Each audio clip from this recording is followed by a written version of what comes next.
The Durfee Hilltoppers boys soccer team winning the Big Three title, carry that momentum right into the playoffs tonight at Mac Aldridge Field. Evan Massoud and Gary Leet with you here on Fred TV for this MIAA state tournament coverage of boys soccer. Great to have you again with me, Gary. We're going to keep doing this more often. Yeah, I've got to keep on making time for you, Evan. But it's gonna be a great game. Love soccer, playoff soccer. First time for me since I've been back to Fall River that I get to see the boys in the States. So this should be really exciting. It certainly will be, and I know you're a big soccer fan, so I know you've been looking forward to this. The Durfee boys did not lose in their final 12 games, 11-0-1. They won the Big Three, as I said, first time since 2004. That's a long time. So they come into this postseason with a lot of momentum, and this team is one that is just that. They're a team. They play collectively. There's no real superstars, and that's something that Coach Mello told me he really thinks will help them tonight. Well, it's 11 men that are playing on the field. 11 young men, not as old as us, Evan, but coming together as a team is always a perfect recipe for winning, really. And we'll have to see if Natick's 11 are as good as ours. We're the number 2 seed, so hopefully the numbers are in our favor. We shall see. That's something also that Coach Mello alluded to. He said, you know, really the records, you got to just throw them out the window because in the postseason, it doesn't really mean anything other than where you're playing. And to that end, Natick at 6-7-3, they have a below 500 record, but their schedule, their teams that they play, usually a lot more difficult to play, tougher opponents than what Durfee has. So I think it's going to be pretty well balanced, and that's something that Coach Milan told me. He feels their team is very balanced too. Well, it's defense, midfield, in goal. The team's got to have everything, going strong for this game. I think Durfee's got a really strong team. It starts in the back with William Boner in goaltending, and then we've got the maestro, Taylor Gonzalez, in the middle of the field. And then, of course, we have our international superstar, Andrea Masserini. So I think we got this one, Evan. Well, I think that's as close to a prediction as you're going to get from Gary. So if you want to see how it all pans out, stick around on Fred TV. It's the MIAA State Tournament right here on Channel 9. With these student athletes. Welcome back, ladies and gentlemen. This is Gary Leet. Evan Massoud is down doing the public address system, so let's listen in as we get the starting lineups. Now, let's meet our teams.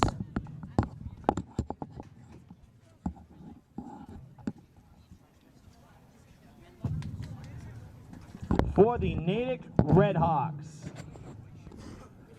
number 1, the goalkeeper, Ankit Bhattacharya. Number 2, Al Arno. Number 3, Owen Chase. Number 6, Captain Brian Holohan. Number 7, Jake Reisner. Number 8, Captain Dylan Arno. Number 10, Alessandro LaMonica. Number 12, Captain Bryce Hill. Number 19, Jason Chow. Number 21, Brett Davidson. And number 22, Jake Stopka. The Redhawks are coached by Curtis Milan. And now, for the home team, Durfee Hilltoppers.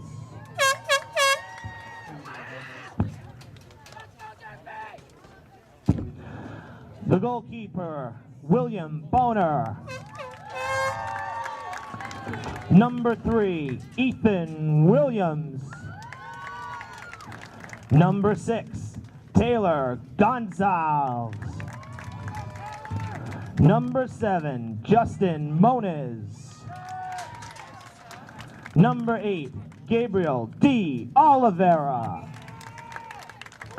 Number 10, Leandro Oliveira. Number 14, Ivan Fonseca. Number 16, Nathan Carvalho. Number 19, Nilan Nera. Number 21, Jeffrey Cabral. And number 22, Andrea Massarini. The Hilltoppers are coached by Tiberio Mello, assisted by George Souza and Rui Almeida, and Corey Cardero. At this time, we ask you to please remain standing, remove your caps for our national anthem. Oh, say, can you see by the dawn's early light what so proudly we hailed at the twilight's last gleaming, whose broad stripes and bright stars through the perilous fight o'er the ramparts we watched were so gallantly streaming. And the rockets the bombs bursting in air gave proof through the night that our flag was still there. Oh, say, does that star-spangled banner yet wave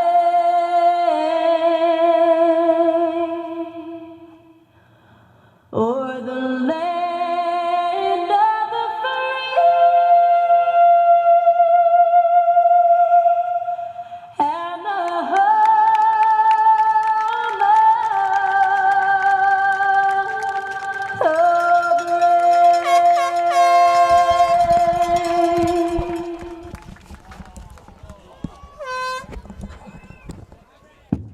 Thank you. We wish both teams luck tonight. Fans, enjoy the game.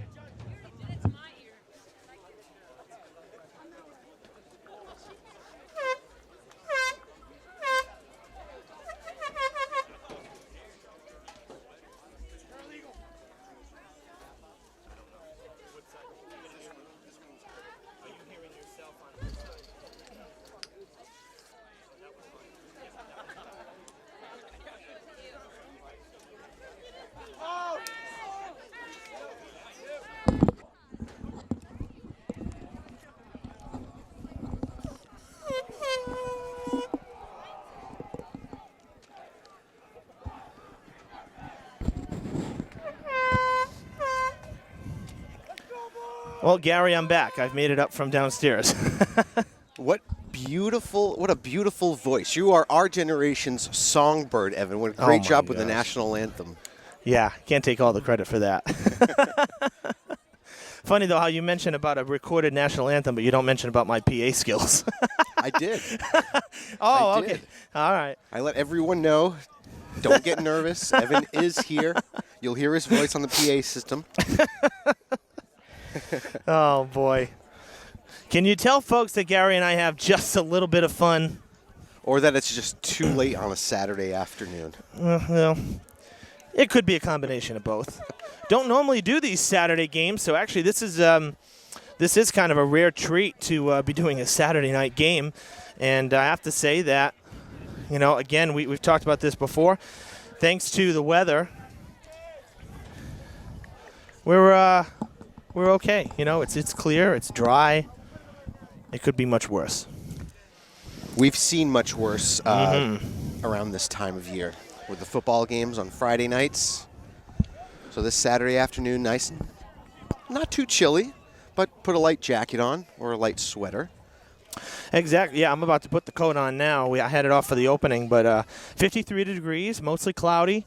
And actually, I think the cloud cover could be helping us a little bit. Of course, tonight is our last night, do I dare say it, until March, when we get that extra hour of daylight because we got to fall back with the clocks.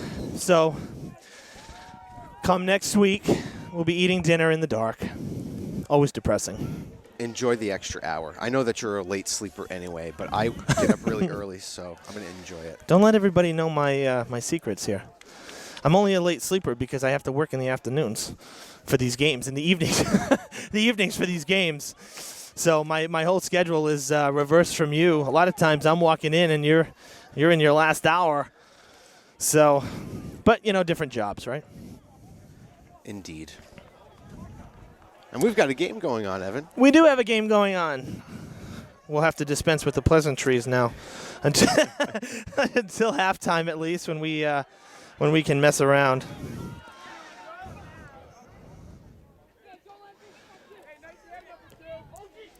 That is on the near side here. And that'll be played back in by the Hilltoppers. We touched in the open, Gary, that both of these teams are so balanced. And that comes directly from the coaches. We haven't seen Natick this season, but, we've seen Durfee plenty of times. And in those games, they've looked very strong. Again, Big Three champs. They finished without losing in their final 12 games. So that's more than half of the season. And it's really one of those that very impressed. Very impressed. I mean, I've seen these soccer teams over this is now my 5th season, and this is probably one of the best teams that I've seen in those 5 years. They really have been very good this year. Well, you don't get to the number 2 seed in the state. Oh, look at this. Getting into the box. That's number 2, Al Arno. And for those of you at home, Durfee in the white jerseys, Natick in the red jerseys. So much like New Bedford's jerseys, actually. New Bedford usually decked out in all red as well. And so Natick looking much like New Bedford, and we got a lot of red on that field. We've seen Durfee's jerseys over the years kind of evolve. We don't see a lot of red and black anymore necessarily. Really only the football team's in all black. We see a lot of this red and white. Even the girls' volleyball team, if you've seen some of our broadcasts in the field house, they're in all gray. So a totally different look. So maybe a more modern Hilltopper. We gotta expand our horizons with the times. I guess so. And gray is a popular color. Gray is a very popular color now. It's different. That was sent towards the net. It goes out on the goal line, so Natick will have it.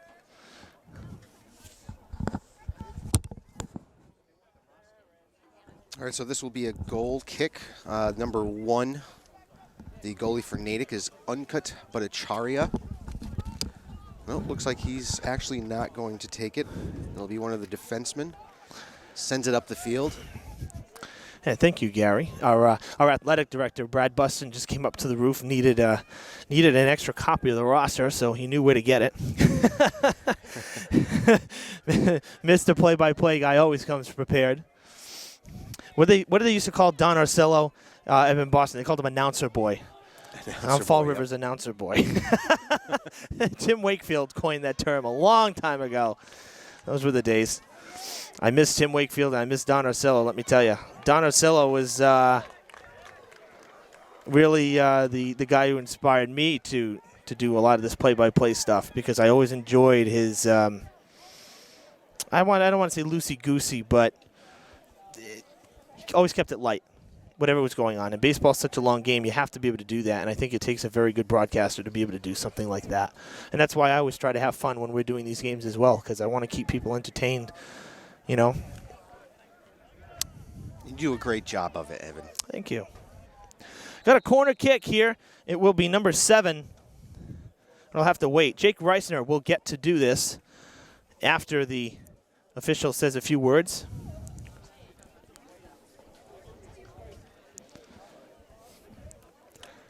That was number 6, Brian Hollahan, getting a little talking to from the referee. Sent towards the box. Oh, one player down. That's number 12. Cleared out by the Hilltoppers. But going down there was Bryce Hill, one of the captains for Natick. And that is cleared out again. It will be played onside. Bounced back on the header by, looked like Joey Kalasako, number 11.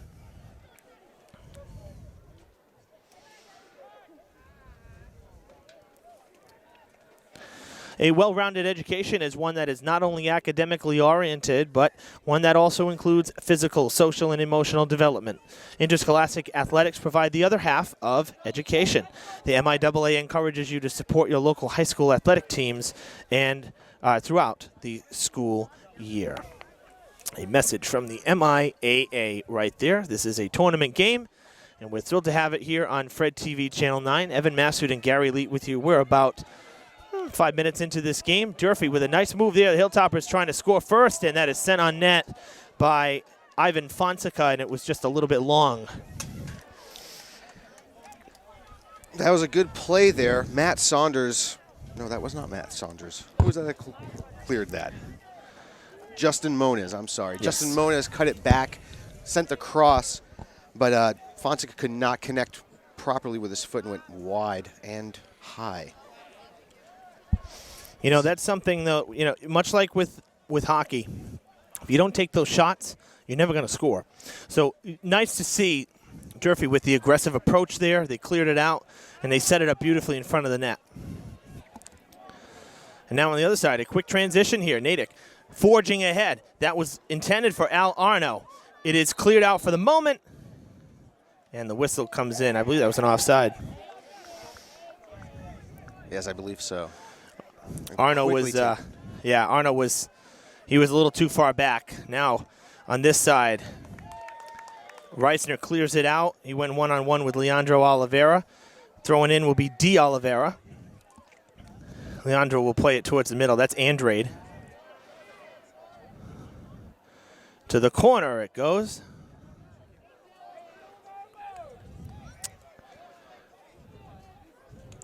And Natick will have it. Natick are the Red Hawks, hence the red jerseys. Always nice to. I never like to toot my own horn, and so I'd say this is a general thing for the station even. But Coach Milan over at Natick told me that he has seen some of my work and some of our work here at Fred TV, and he says he's very impressed. So we let the fans know that we're getting compliments from away schools, which is always nice because, you know, while we try to be unbiased, you know, we are a little bit for the home team. Right, Gary? Just a little bit. The only thing that I left at home was my Durfee scarf. No, you know, we try to be fair, but obviously, you know, for the most part, only Fall River is seeing this. So we get to give a little bit of due to the home teams. Heck, if the pros can do it in professional sports, the broadcasters who get the home call, I think we can do it too. You're right, Evan. Right?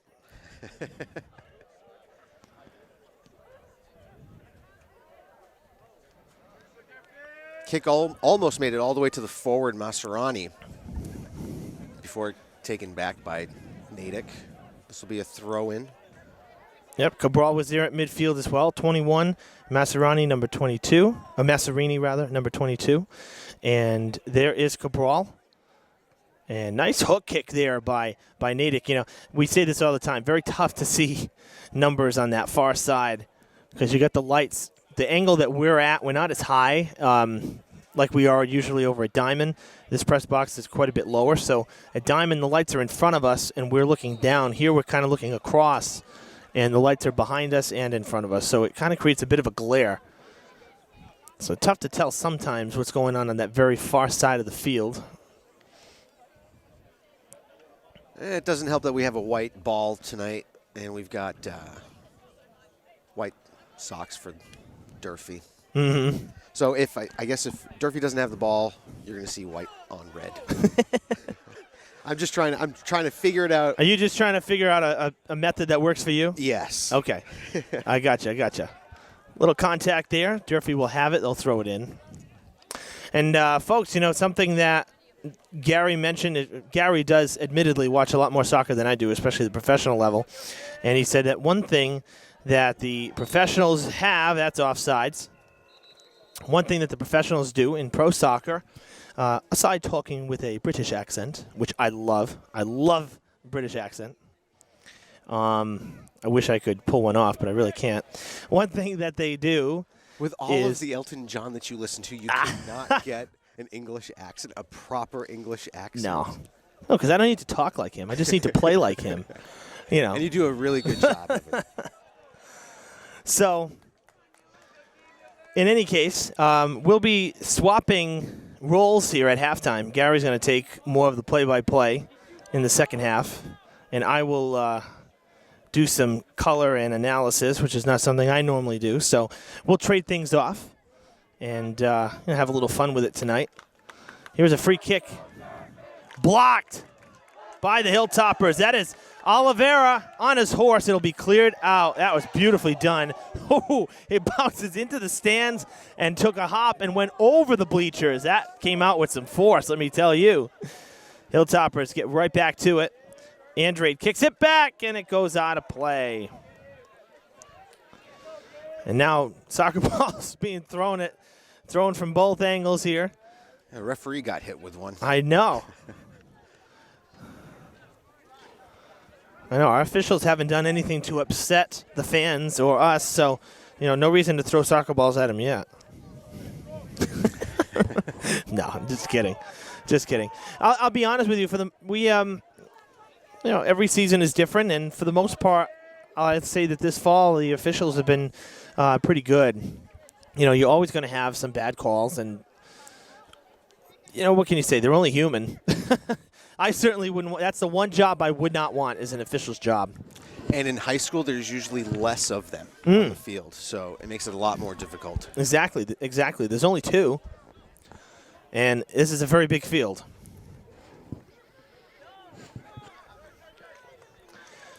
Redhawks trying to push the ball up.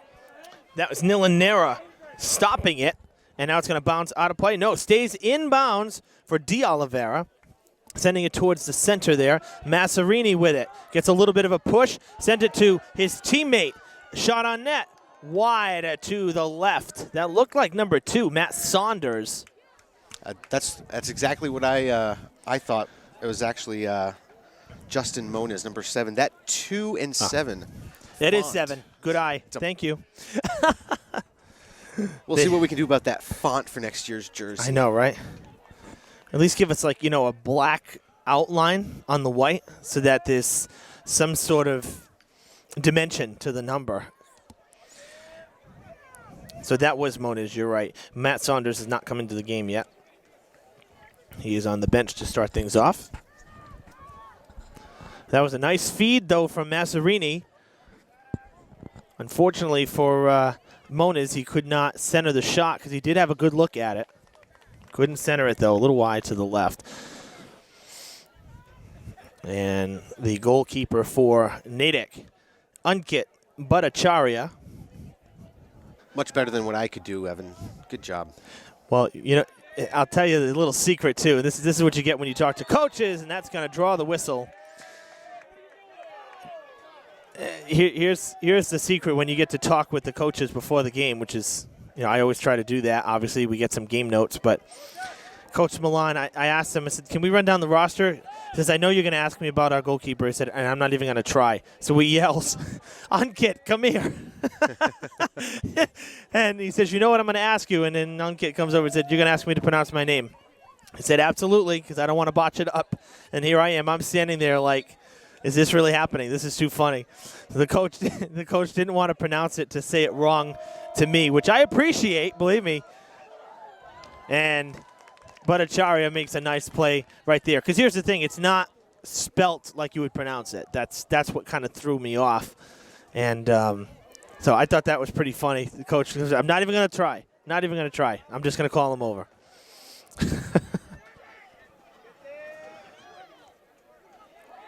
Oliveira. Boy, I'll tell you, he plays this side, so we always see him in the first half on this side of the field because, of course, we switch sides at the half.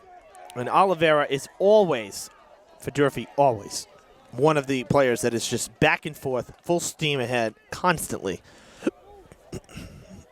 Yes, he's been from the 10-yard line all the way down to the other 10-yard line. Yeah. From box to box. No word of a lie. I mean, he really is all over. That was sent towards the box and bounced off the heads, cleared out for the moment. Dylan Arno given chase, and his teammate now comes in. He'll get the feed right back. They pass it back to one of the other Redhawks that looked like number 9, Jack Drew. Towards the net. And that's going to go out on the sidelines. That was actually Owen Chase, not Jack Drew. Number 3, Owen Chase there, who had sent it up towards the net. So a short throw-in. That's towards the net. Wide left. Boner will go down to the ground to make the stop. Keep play moving here rather than having the ball go all the way to the end of the track. Up on his feet. He knew the ball was going to be wide. Didn't want to waste the time. Made the save just to get himself loose out there. I guess so. Good job, William.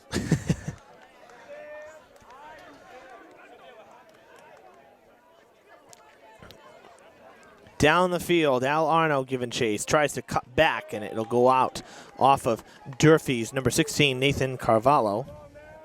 You know, one thing I always worry about, because I do get superstitious sometimes, and is that, you know, you have a streak like this that Durfee's on. Sooner or later, there's going to be an L. Unless it's just meant to be. But, you know, stats and history show that most of the time a streak can only last for so long. And I hope that it doesn't end tonight for Durfee's sake, because they have had such a tremendous season. But at the same time, always fun to play devil's advocate, I guess.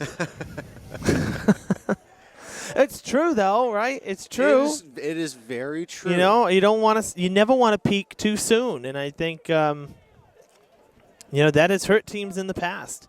Look, and you know what? Really, I go back to look at the Patriots, the 16-0 season. Oh, let's not talk about that. I know, 10 years old, and I'm still bitter. Believe me.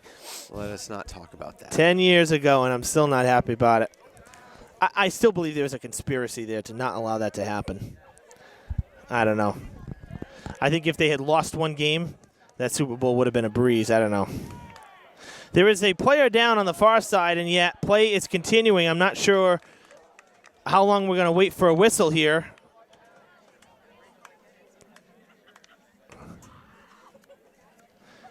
Going over there to check on him is Ivan Fonseca. I'm not sure who the player is, what number that is. Oh, that was Mazzarini. Well, glad to see that he's up okay. But, I mean, that was quite a break there. It was a while before the whistle was even blown. I didn't hear a whistle. Did you, Gary? Sometimes they'll let it play on, and then And he just ran out? Bhattacharya, once he got the ball and he saw that Durfee had a player down, he threw it out graciously of play. threw it out.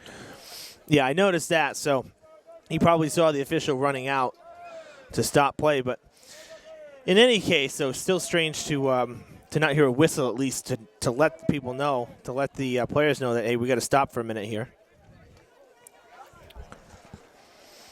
We are in the middle of the field, and the ball not settling, so the players playing it off the head. There's the maestro, Gonzalez. Takes control. The ball is sent out. It'll be a throw-in for Natick. I think he's up too far. I think the ball came out a little bit back more. Gonzalez loves to razz me because he says I always miss his name. He's one of our Fred TV students, is he not? Right? He's in one of your classes? Yes, he is. Yeah. But I told him, I said, what I told you is, you know, we're a football field away from the far sideline. It's not easy to see these numbers all the time.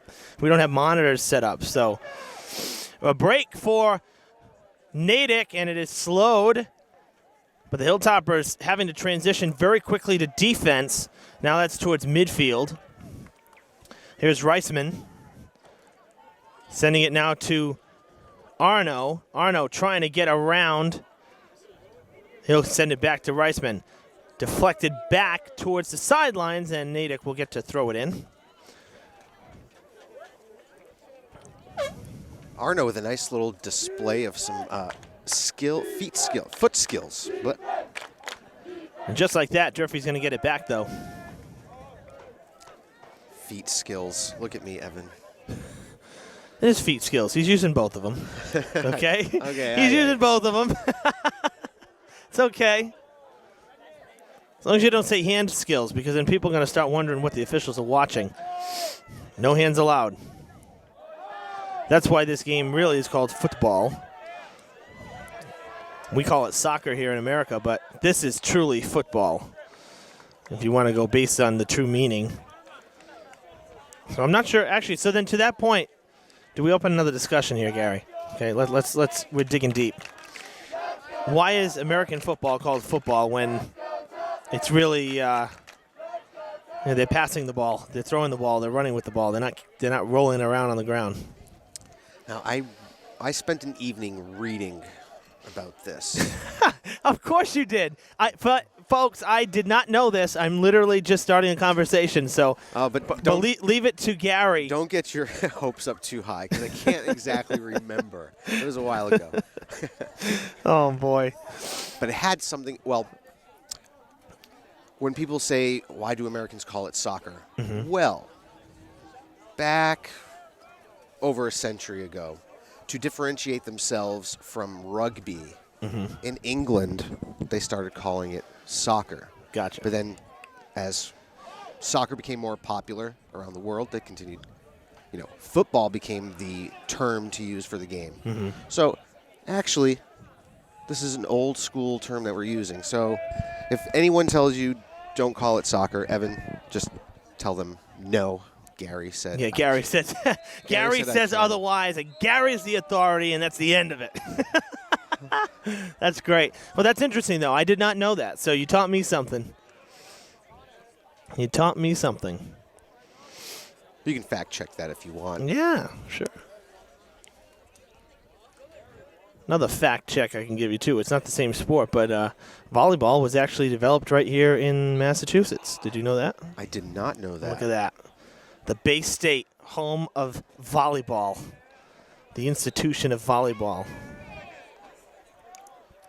Now, was that on the beaches of Dave's Beach that it started? Or? No, actually, it was really for indoors. It was meant to be like a less physical substitute for like basketball, believe it or not.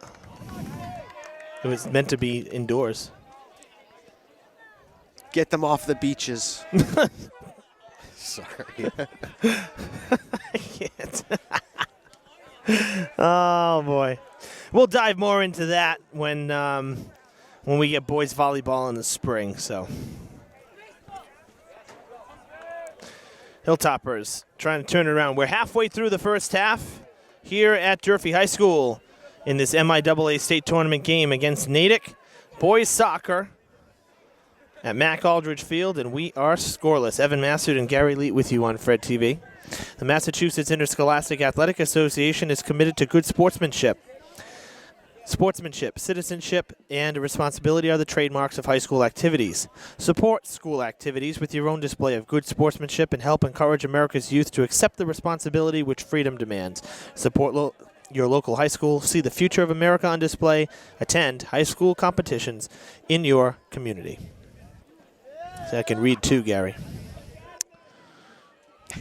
I knew you could. Okay, all right. I never doubted that. Just making sure. Just making sure. Moniz has moved on to the near side, so... Oh. Wow.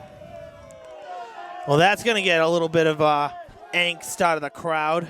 Yeah, the Durfee Rowdies, you don't want to get them too rowdy on a Saturday evening. I know, we have a good crowd here tonight. Very happy to see that. And that is going to spawn a Durfee chant. Down the field goes to Arno. He's cut off by D. Oliveira. They fight to the corner, and who's going to have it? I think it's going to be a corner kick. Or it's going to be a goal kick. No, they're going to give to Durfee. All right, now see, kick. I thought that went out off of Durfee. So was that a makeup call? Because I thought so. Maybe, because I thought it went off of Durfee as well. Just at the last second as he was trying to block it from whoop. Yep. Durfee ball. Now the reason I said we'll talk more about volleyball in the spring is because unfortunately the Lady Hilltoppers, after a tremendous season, a huge turnaround season for them, making the playoffs this year, they lost to Brockton last night in a sweep, 3-0, and that's after pushing Brockton to 5 games just last week on senior night. So unfortunately, the Lady Hilltoppers volleyball team is done, and another whistle. Is that another offsides there, Gary? Oh, no, there was a push. He signaled there was a push. Yeah. So unfortunately, the Durfee Lady Hilltoppers, their season is done. They lost 3-0 to Brockton in the first round. So we're done with volleyball until the spring when Coach Brendan Kelly gets the boys. And actually, from what I hear, Andrea may be considering trying his hand at volleyball. At least that's the word around Durfee. So Mr. Mazzarini here on the soccer pitch, we may not have seen the last of him in terms of sports, which is great. You know, he's in one of my TV class. I have almost every soccer player. I know. So William Boner's in the class, right? Yep, I got William. I've got Andrea. I've got Taylor. I've got Gonzalo. I've got quite a few. But with Andrea, since I have him in my TV production class, I want him to make the next great Italian film. I want him to be the next great Italian director. Francis Ford Coppola, the next Godfather director, basically. I was hoping Fellini, a little more abstract. Oh, look at you. Wow. I got to tell you, I love the Godfather films. They're just absolutely phenomenal. I mean, they're long. You got to just, be ready to dedicate an afternoon or whatever. But those films, you just feel like you're there and a part of it. It's so believable, This does not look good. A quick break. Boner comes out, takes care of it, and he'll kick it away. Poor judgment by number 10, LaMonica. I think he could have passed that to the center of the field as opposed to. I really don't know what he was trying to do. If he was trying to break, I guess, and be the superstar, as they say, the superstar. But I will say this: Durfee on their 3rd straight free kick. One of these has got to pay off. They're getting their chances, that's for sure. 13 minutes to play in the half, 40-minute halves, and a nice little boot towards the net. Defended well again by Natick, off the heads. In the mix there was Owen Chase, number 3, and it is going to go over and wide. The official signaling that it's going to be a corner kick. Wow, and Natick, the Natick players can't believe it. I think that they are insistent upon that it went out off of Durfee. But another break for Durfee, so we'll see how this goes. Let's see who's in the corner there. We'll try to zoom in just a little bit here, get a little closer shot. Sadly, I still can't tell because we don't have numbers on the front. Let's back it out. And here comes it towards the net. And just wide. Oh, by inches. You could see the shadow of the ball on the upright posts. My gosh, that was awfully close, Gary. Probably that's the closest of the night so far.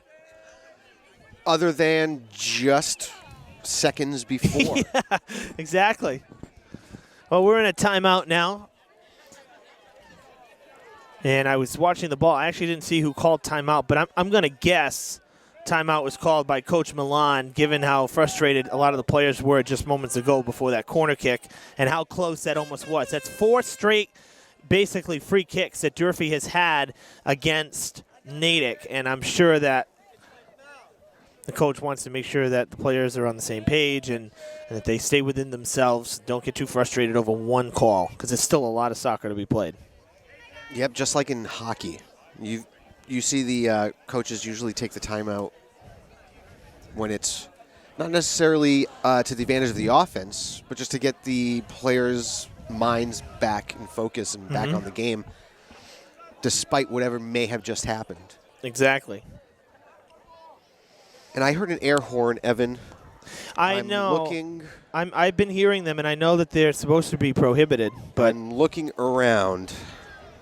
Must be a really short kid who's got the air horn.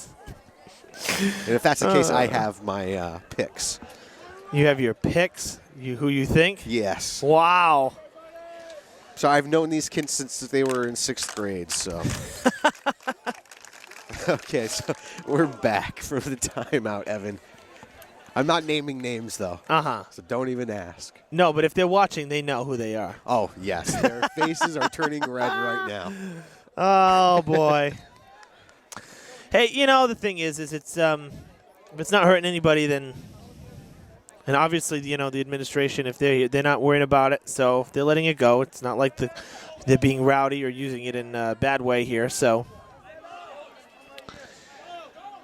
Sent down the field, and that will be turned around by Red Hawks trying to get to Arno. Goes out of bounds. It'll be Durfee ball. In disbelief was Dylan Arno. So we have Dylan Arno and Al Arno, a junior and, or rather, actually both juniors, towards the net.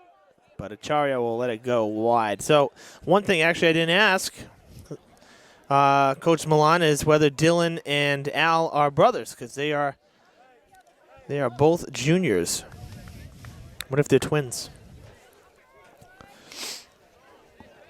And that's the question you missed, Evan. That's the question you missed to ask. Well, I wanted to make sure that I was pronouncing Bhattacharya's name right, you know? I guess you just got to weigh what's more important. Exactly. And you know we're going to say the goaltender's name quite a bit. And we have. And we have. And I've said it right. I'm very proud of that. I wrote it out phonetically. Just like they do in the dictionary, you know?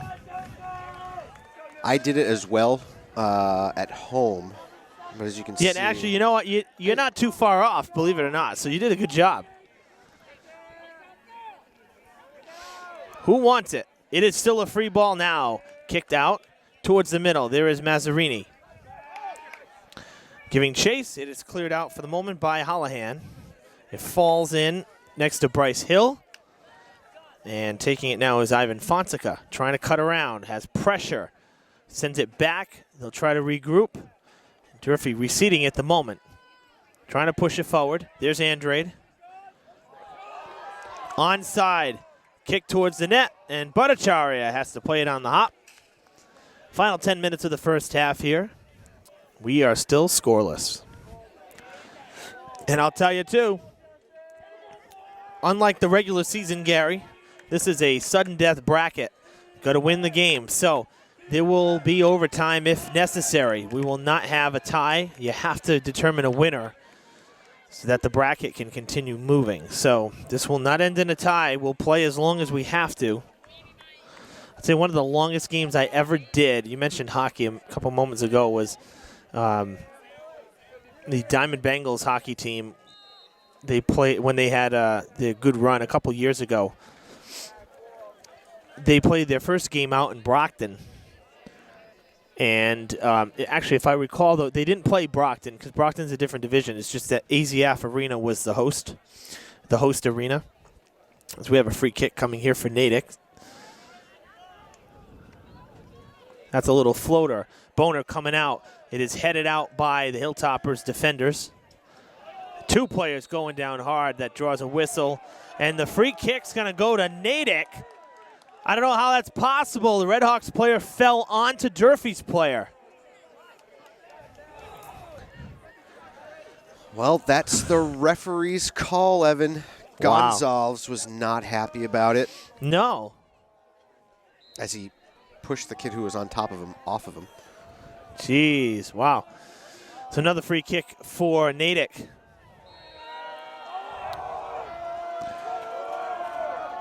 Play it on the ground. Hilltoppers clear it out. Now getting back to the hockey game there, Diamond played at AZF Arena in Brockton in that first round, and it was scoreless until the end of second overtime. I was there for 5 periods of hockey before we got a goal, and luckily Diamond won that game. But I'll tell you, that was the longest game I've probably ever covered. And, boy, let me tell you, it was worse than being outside. It was so cold. Those arenas that don't have heat, I think Gallo is probably the only one. And Gallo in Bourne, just across the bridge. Oh, lift by Arno. Yes, Arno had a clean shot.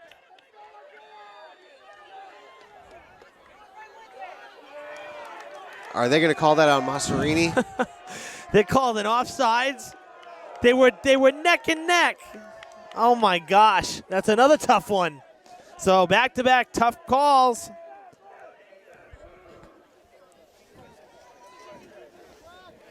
You judge at home, folks. We're calling it as we see it here. That is a good, strong kick, but it died very quickly. I would love to see Driscoll get a Reno. That would be great. It needs it. Driscoll's gotten old. It would be very nice to see that arena get a nice renovation, considering how much use it gets. It gets a lot of use. By how many high school teams? Is well, we have Durfee, Diamond, Apponequet, Somerset, Berkeley, and I believe Dighton, Rehoboth. And then Roger Williams, believe it or not, uses it for, they have hockey as a club sport, Roger Williams University. So they use it, not to mention all of the youth teams that also play there. And then the figure skating clubs and teams and leagues and whatnot. So that arena, literally their schedule is just jam-packed from the very start of the season all the way through. It is packed to the brim with games and events and whatnot. So a renovation would be nice.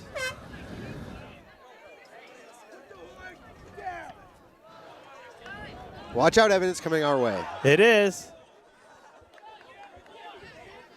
Joe Camara, one of our basketball players here at Durfee, and golf on the golf team this year. He corralled that.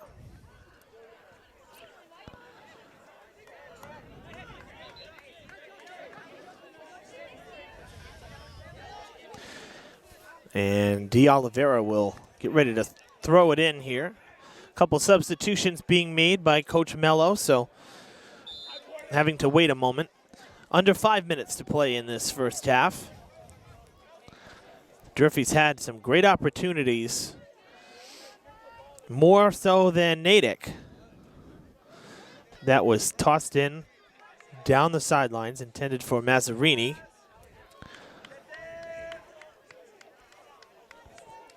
Lucas Souza just into the game, trying to go up the ladder, number 4, to get it. Kind of leaned on Reisman. It went out of bounds off of a Redhawks player, so Durfee gets to keep it, and they will throw in now. And trying to get a good run at it now is D'Oliveira. He's going to really try to put some power behind this throw and get it close to the net. Good, strong throw. Placed right in the box, and that was played well. In addition, it did go out off of Durfee, but that went towards the net. They really drew that up nicely, Gary. You couldn't draw it up that nicely. The throw is right into the box. You just have a lot of bodies in there. When there's a throw in or a corner kick, you just have a lot of bodies. There's just so much going on in there. It's amazing when they do actually score off of. Ooh, yeah. So, hello. Checking all his teeth there is number 8. I know. Dylan Arno for the Redhawks. That came in hot and heavy off of the foot of Souza, who was just trying to deaden the ball off the goal kick from Bhattacharya. And Arno took it to the face. Dylan.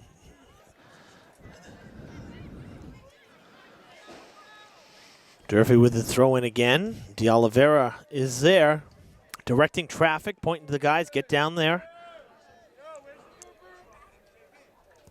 Here we go again. Another strong throw in coming. That is a great throw in. Still in the air. Masserini plays it off the head.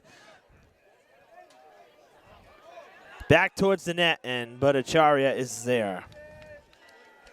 I think that's a good volley right there. Maybe five different heads hitting that ball. Seriously. What we need is a foot hitting the ball and it going to the back of the net. But Lucas Souza, since he's been in, we've seen him around the ball. Yes, and he's done a lot of these last couple minutes. Nilanera trying to play it with the head. There is Souza now. You just mentioned him, number 4. That is sent across to Cabral. Cabral gives it up, moves forward. So Leandro Oliveira, to your point, he's on that far side now, and they move. Souza's down here because Oliveira was on this side. Takes a shot, blocked by Owen Chase. And in the final 2 minutes of the half, see if there's maybe 1 or 2 more chances for Durfee. This will be a throw-in for Natick. Nope, free kick. Was there a foul there, Evan, as I was looking Apparently there was. I looked over to the clock, which is now stopped at 2 minutes. So an interesting thing, they used the final 2 minutes of that 40 minutes for the stoppage time. So really it's 38-minute halves plus any stoppage time or extra time that they have. So, which is interesting because I've always wondered why it stops at 2 minutes. Why not just roll down to 0 and then go to stoppage time? But that is what we do. So when do they decide to start rolling on the 2 minutes again? They don't. It freezes at 2 minutes. And then it's up to us to decide when it's actually been 2 minutes? Exactly. That's exactly. Oh, a loose ball. Durfee trying to turn it around and it go out of play. Oh, Bhattacharya had it bounce out. There was pressure there. And the Hilltoppers, again, very close. Bhattacharya is not the tallest kid on the team, but he's got a heart of a lion. Oh, Getting he's in not there afraid. with all those players. He's got courage. How many seconds do you think it's been, Evan? You're taking this too seriously, Gary. It's okay. I'd say it's been 60 seconds. So Okay. let's say, there you go. I guess it See, was. you had to ask me. And every time I give an answer, I have to make a liar out of myself. Thank you. And you let the courage reference to the lion go right by. There was a Wizard of Oz reference there, the cowardly lion with courage. So after a half, after one half, here at Durfee High School, we are scoreless at Mac Aldridge Field in this playoff game. This was a fast 40 minutes. And maybe it's not. Maybe it's because I have someone to talk to today, but I'll tell you, it really was a fast 40 minutes. It was. It was back and forth. Not as many chances as you would think with the ball going back and forth so much. We'll see if legs get tired in the second half and spaces start opening up. I think the team to make the first mistake is going to be the team that capitalizes. So let's see if that prediction holds true. For now, scoreless at Mac Aldridge Field. Second half coming up next. High school sports provide an extension of the classroom where students learn to pursue excellence, the value of working with others toward a common goal, playing within the structure of established rules, discipline, loyalty, and emotional control. The MIAA urges you to demonstrate your support for these values and for our young people by attending high school competitions in your community. Second half about to begin here at Durfee High School's Mac Aldridge Field in this MIAA state tournament game in boys soccer. Durfee versus Natick. We're scoreless after one half. Evan Massoud and Gary Leet with you here on Fred TV. Thrilled that you could be with us at home. We've seen a great game so far, Gary, and I think we're in for some more great soccer. We've switched sides on the field, so Durfee now playing left to right, Natick playing right to left, and you playing play-by-play. No, I think that we share the responsibility, Evan. I think All that, we're back and forth. We're two guys watching a game.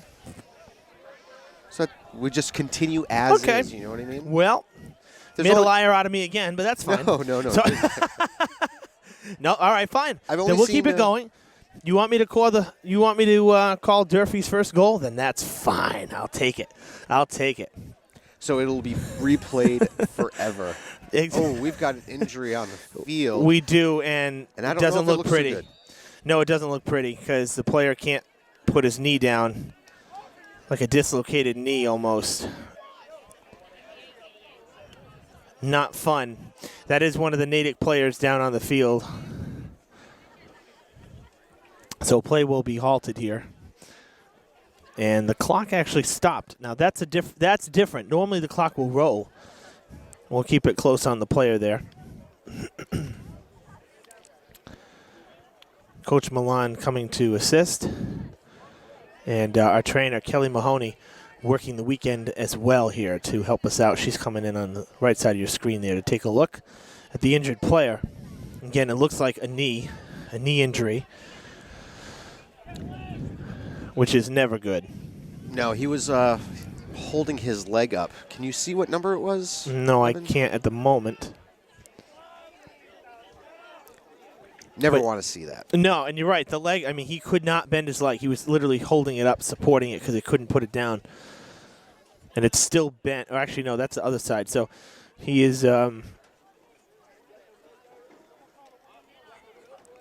straightening out the leg.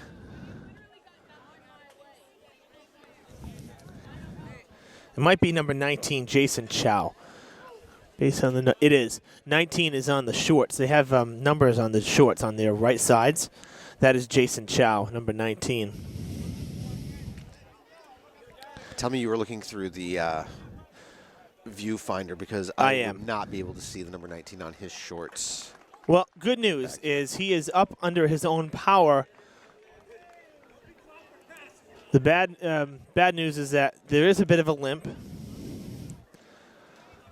And he's going to have to come out for a little bit, at least to be checked on out there on the sidelines. So Coach Milan speaking with the official on that side as they walk off the field together and play about to resume. So for the moment, Chow will be on the sidelines. Are they bringing on a substitute? Is that someone I see out there? On the far. Are they bringing someone in? Doesn't look Nope. like it. So Maybe they're going they to will after this here.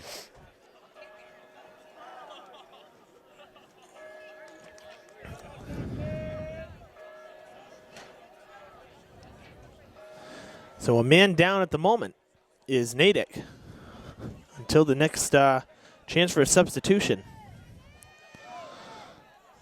So Durfee with the man advantage here. I actually can't recall ever seeing this where they were down a player for a period of time. I don't know how often you would see that, Gary, in the pros, but here at high school, I can't remember the last time I've seen something like this. That was sent towards Mazzarini. Cabral oversteps. He missed the feed, and Oliveira takes it off the back. That is sent back towards the net, and an offsides is called. Yeah, Masserini was thinking one thing, Cabral was thinking another, and the ball ended up back with Natick. And that's too bad because both of them were breaking, and Cabral, I think, would have had a shot. Because the feed would have been good. Kept Ooh, what a way in. to keep it in. With the whistle coming, I think they're going to call the foul on Durfee.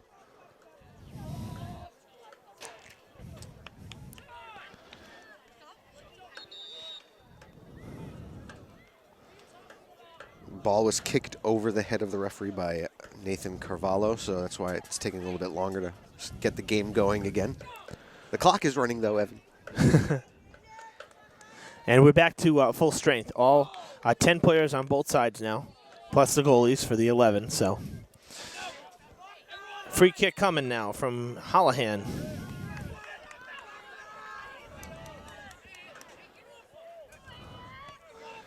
Good strong kick towards the goal. Boner lets it take a hop. He stays with it and corrals it.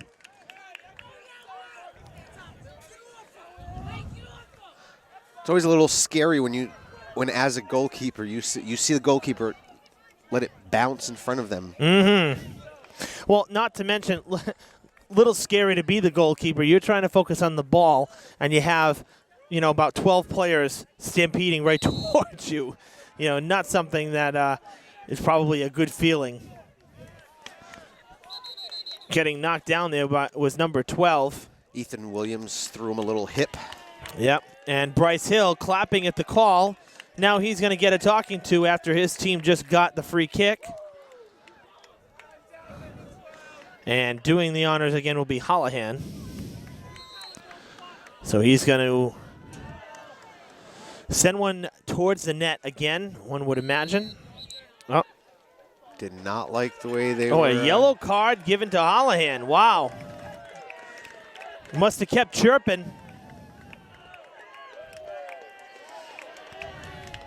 We're seeing some color out there, Evan. Some fall yellow. I was wondering about that. I was like, Yep. am I going to see a yellow card today? Had I to did. be, I think I've seen a card in every game I've done this year, to be quite honest with you. And, you know, I don't think that any of them were in the girls' game, though. All boys. The boys more aggressive. Or at the very least, there's a little more, a little extra, if you will, right? That little extra after the play we talk about. Oh, okay, so apparently there's still a horn here. I think that's a regular horn. That's It is, not an air horn.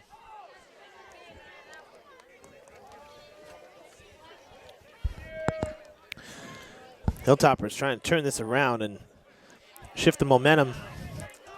Oliveira. Double coverage. He still has the ball. Now triple coverage. Gets knocked down. Goes out of bounds off of red. Durfee will get to throw it in. Short kick or short throw in. And play halted for subs. Boy, that's a bit of a late whistle here. The officials need to get on the same page here. One player not off. Durfee didn't even get to play. Didn't even get to throw it in because Natick was making subs. This should still be Durfee ball because the throw in from Ethan Williams was called dead for the sub. So I'm not sure what happened there. You're right, Evan. Got a little strange out there. Yeah, mass confusion. Nobody knows which way is up.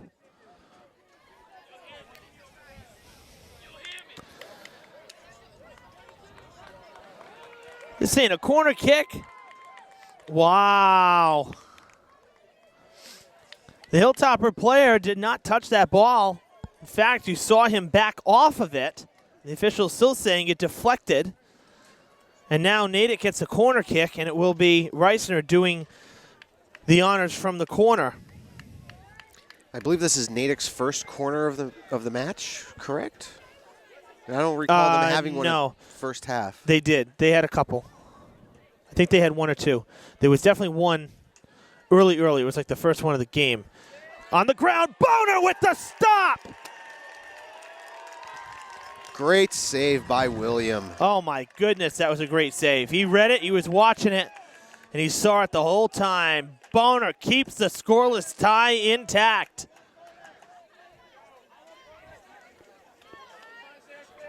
But Natick quickly gets control of the ball back.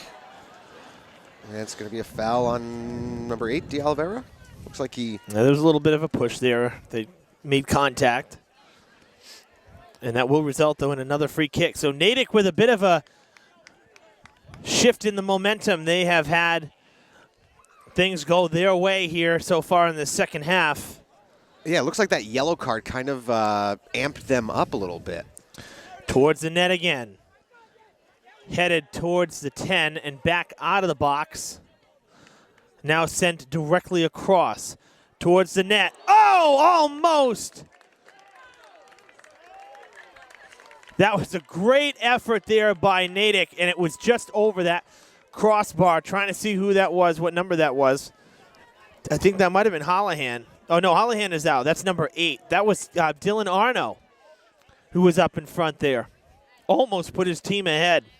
No, I think that's number 5. Oh, was it 5? Yeah, Sil Papalardo. I think he came in for Holohan on the yellow card. Yes, good call there. Good call there. He did come in because he's not one of our starters. Hilltoppers got to turn that ball around because they've been going the wrong direction a little bit here. And now it's going to stay down this end. Durfee kicked it out.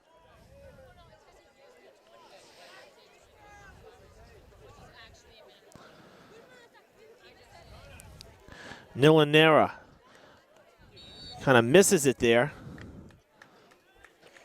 Durfee will have it. So 10 minutes gone in this second half, 30 to play. We're still scoreless. Williams got it to Oliveira. And now turned around quickly again by Natick. The feed goes to LaMonica. Takes the shot. Boner with the save. He's been busy. Going to try to clear it out. That is a good, strong kick. Hilltopper is going to try to take a break here. Mazzarini going around. Reisman takes the shot, and it's deflected, and Durfee will get a corner kick. All started out with a great clearing kick by William Boner. Good job. Let's see what Durfee can do here on the corner kick with, I don't know, we've got about a half hour left in the game. Or maybe 28 minutes. You got to tell me. I don't understand the clock set up here again. I don't either. I'm going based on what I've seen and what I've been told. And it doesn't make much sense to me. That's sent towards the net, and it is long. Another corner kick coming, though. Try it from the other side. Exactly. So now on the right side here.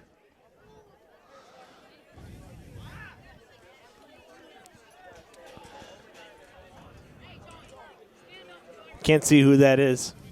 The number.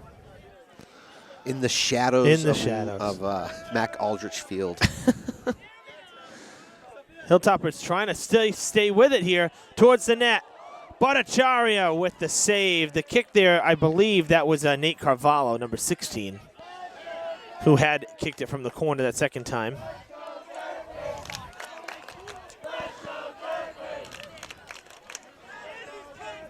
It might have been Philippe Souza. Tough to tell the 6 from the 8 at the moment, but Natick moving it back down with a strong throw. They are into Durfee's territory in the attacking zone. Number 4, Lucas Souza, remained in the game for Taylor Gonzalez. It was a first half switch, and I don't know if we're going to see Gonzalez again. I wonder what happened. Yeah, not sure. I know Souza did a nice job while he was in there. Durfee having a hard time. Well, there is Souza trying to forge ahead. The kick it ahead goes out of play, and now Natick will get to turn it back around and throw it in. But you're right. The Hilltoppers have had trouble with the Red Hawks defense in this second half. It's really been very stingy, not allowing the Hilltoppers any breaks. That is kicked. Down it goes. Bhattacharya comes out. Gets there before the players do. So they tried to go through the midfield, through the defense. Wasn't working, so they just tried over the defense and did not work. Now I'll tell you, Mazzarini is being held like all over the place over there. Tons of contact. Here's an opportunity for Durfee. It's good! The Hilltoppers score first. They break the scoreless tie.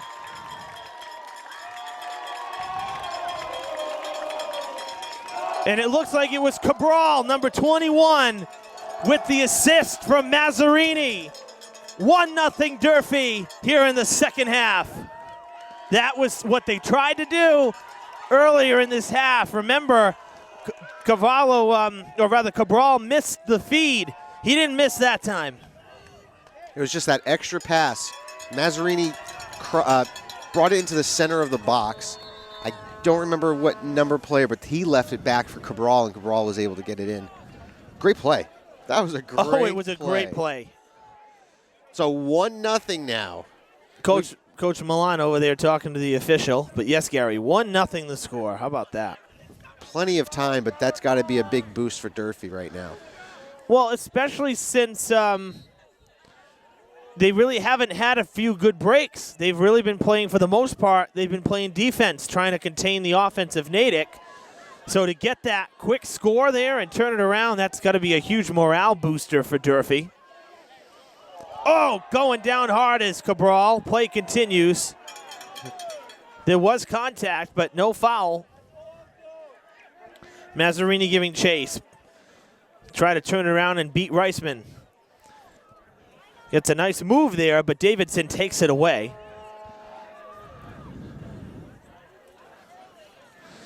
Back towards the middle of the field. No call there either. Another player going down. And it's wide to the right. I'm not sure what happened there, but Nilanera allowed Al Arno to just walk in. I don't know if he didn't know he was there. And now Arno arguing with the official. I don't know how he could not have known that there was a player behind him.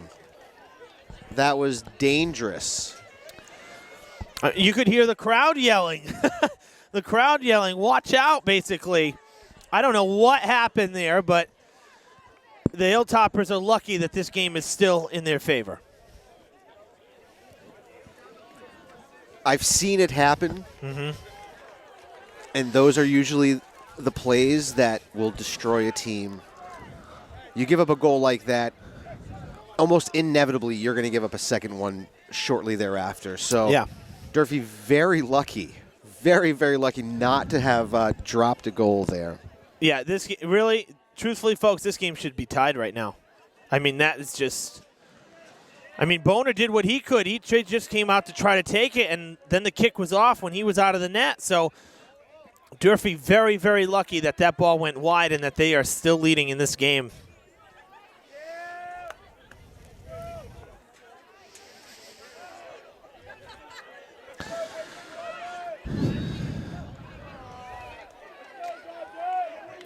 Oh, they're going to call a foul on Moniz there. Yeah, and that was kind of late.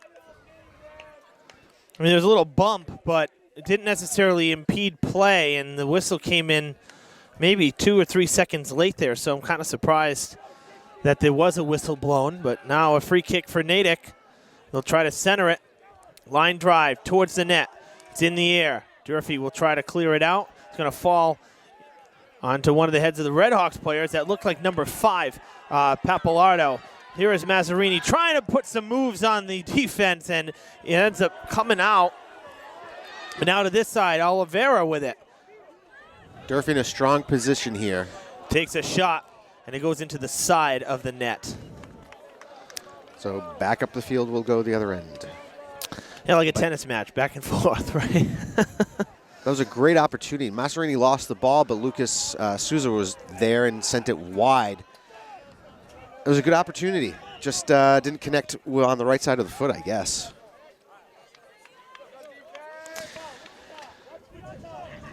Bryce Hill was going to throw it in. He's going to give way to Davidson. Oh, sorry.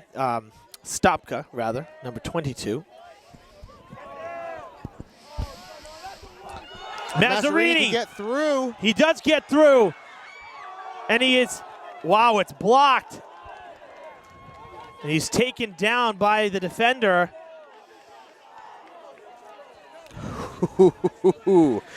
You tell me there's no contact there, Gary? I think it was a clean challenge on the play, but you always gotta, oh my goodness. I mean, given that is Justin Moniz going down.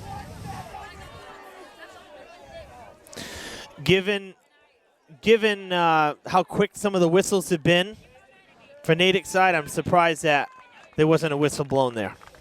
Because Mazzarini didn't go down under his own power. I can tell you that. Moniz is up. Now a free kick for Durfee, but Mazzarini was using his speed and almost had a break for a goal. That's sent towards the net. Headed back towards the middle of the field. Oliveira trying to play it. He cannot. It is cleared out by Bryce Hill and sent back down into the attacking zone for Natick. That's going to the bleachers on the far side with some of the visiting fans.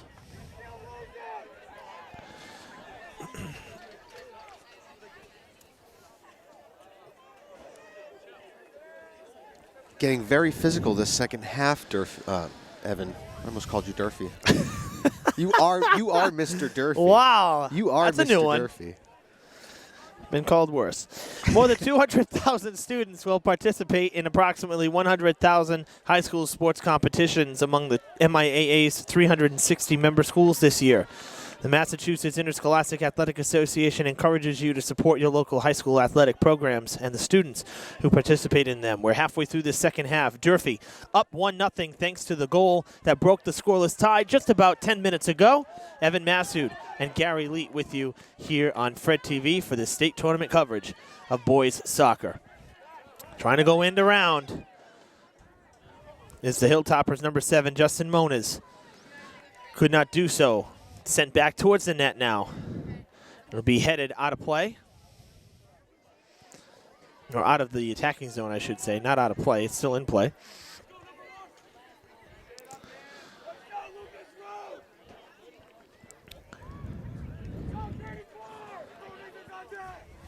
Halfway through the second half. Evan? Mm-hmm. What about the brackets? You read my mind. You read my mind, sir. Because I think this, if Durfee wins, just saying if Durfee wins, it could be a very interesting matchup, correct? We're going to take a look at those brackets right now. You keep an eye on the game. While I pull up the iPad. Oh, number 12, Bryce Hill, little rough. Yep. On Leandro Oliveira, who's still down. Slow to get up. So we'll look at the brackets. Simultaneously right now, Brockton is playing Weymouth, and I know that's why you're alluding to it could be an interesting matchup. So we don't have a score for what's going on in that matchup in this first round, but if Brockton were to win, Brockton's the away team. They are the lower seed. That's towards the net. Free! Oh, it's cleared out by Natick's defenders, but Acharia was on the ground. He was pleading for a foul, but play continues. My gosh. And there's a lot of open space here. And things have slowed down a bit, but I'll tell you what. The Redhawks defender, I don't know who was in the net there, but he just preserved this game.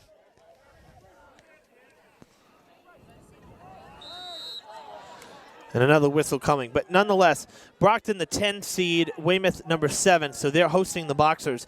But if Brockton won that game and if Durfee is able to hold on to this one, Durfee would be hosting Brockton.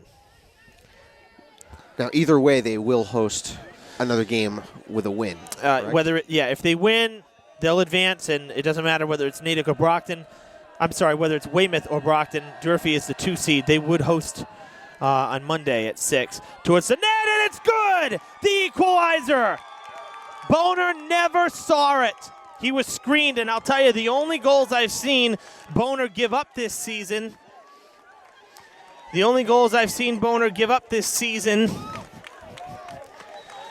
are goals where he didn't see it.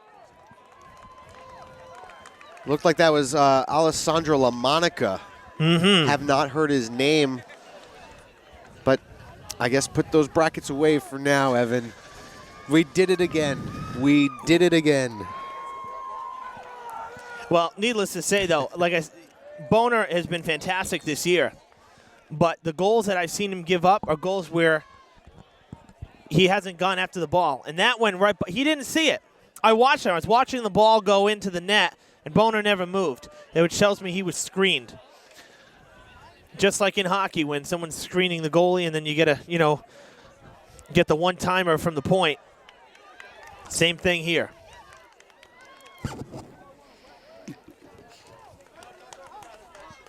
And the Redhawks putting on more pressure here as we've got just under 20 minutes to go. I think we're trying to figure out the 2 minutes. Here's the throw-in for Natick.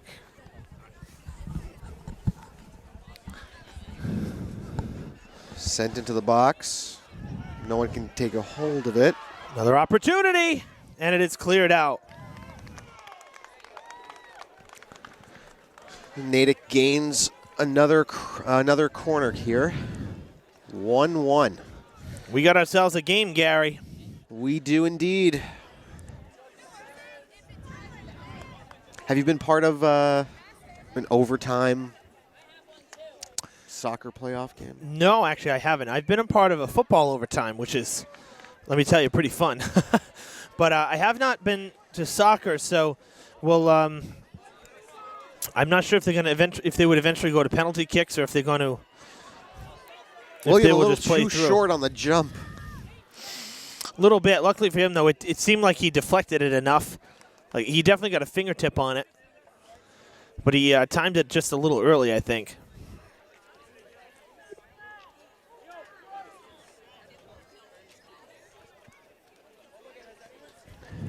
Waiting the throw in from the Redhawks on the far side.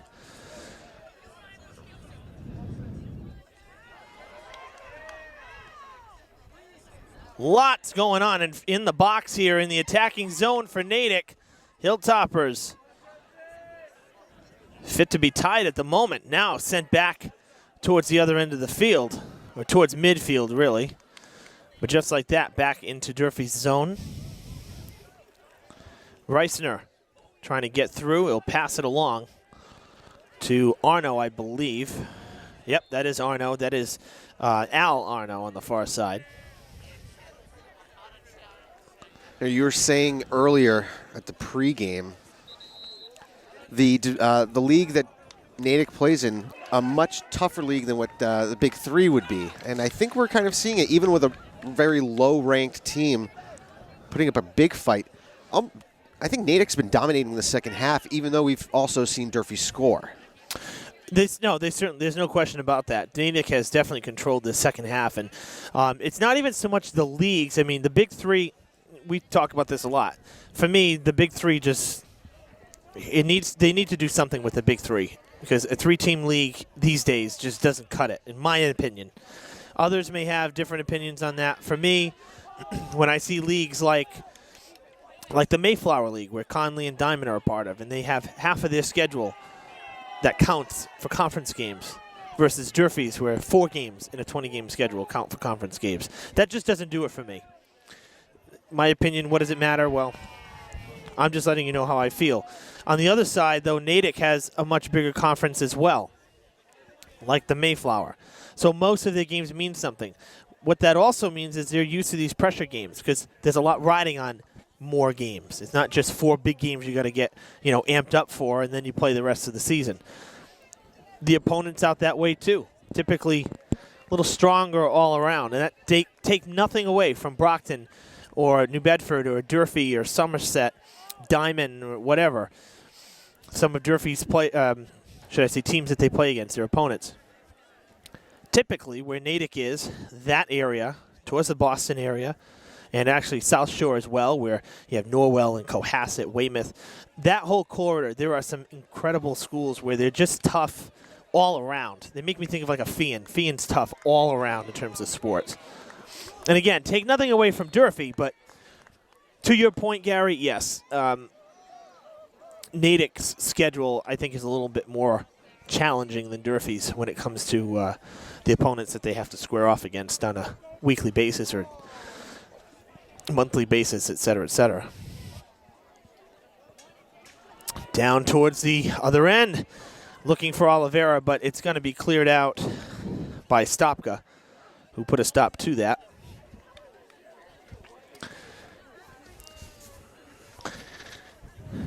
No, I'm laughing inside. Oh, okay. I thought we were letting it slide. Nope. Yep, okay.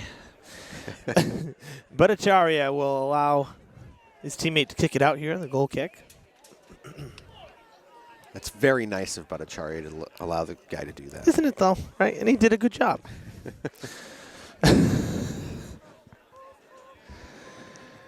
Down to the final 13 minutes or so of this game, and we are tied at the moment. 1-1, thanks to this late goal by Natick to bring it back to even after Durfee broke the ice in the early part of this half. A blatant push and no whistle. Doesn't get much more blatant than that, Gary. I'd like to think that they were just playing advantage. Wow. Because if they two hands out, he shoved them in the back.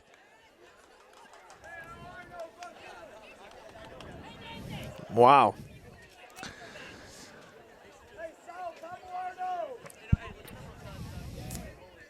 Well, down Durfee in the attacking zone, trying to make something happen, and Natick clears it out towards the circle in midfield. Headed forward, but it is quickly cleared out by the defense for Durfee. Nate Carvalho in the mix there.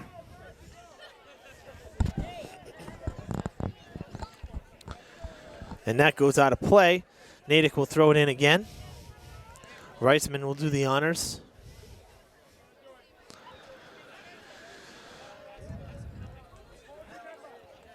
That went into the stands. Out of play again. And now another player down with the leg up again. This one looked immediately like a cramp. Yeah. You know, it is cold. These guys have been going at it for a while, and the cold doesn't help. The cold does not help. I mean, it's constant pounding on the leg muscles because there's constant movement. I'll tell you, they say football players take a licking, but let me tell you, soccer players, the stamina that you need to play soccer, some of these players that are out there for the full hour and 20 minutes, it's really impressive.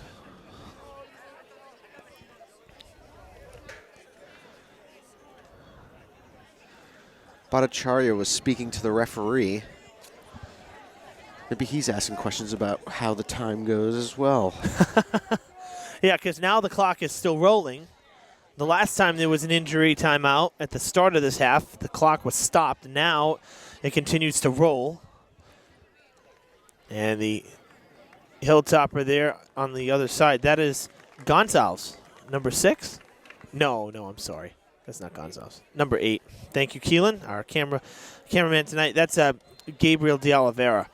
I haven't seen Gonzalez back in the game, so I couldn't have been him. So de Oliveira out for the moment. The Let's Go Durfee chant being heard briefly by the faithful here at McAldrich Field in hopes. Very briefly. I know. That's like when someone tries to start the wave and it ends at the first baseline. Just starts the bleachers and then it makes it around the pesky pole and then it dies down right there. That's what that Let's Go Hilltoppers was.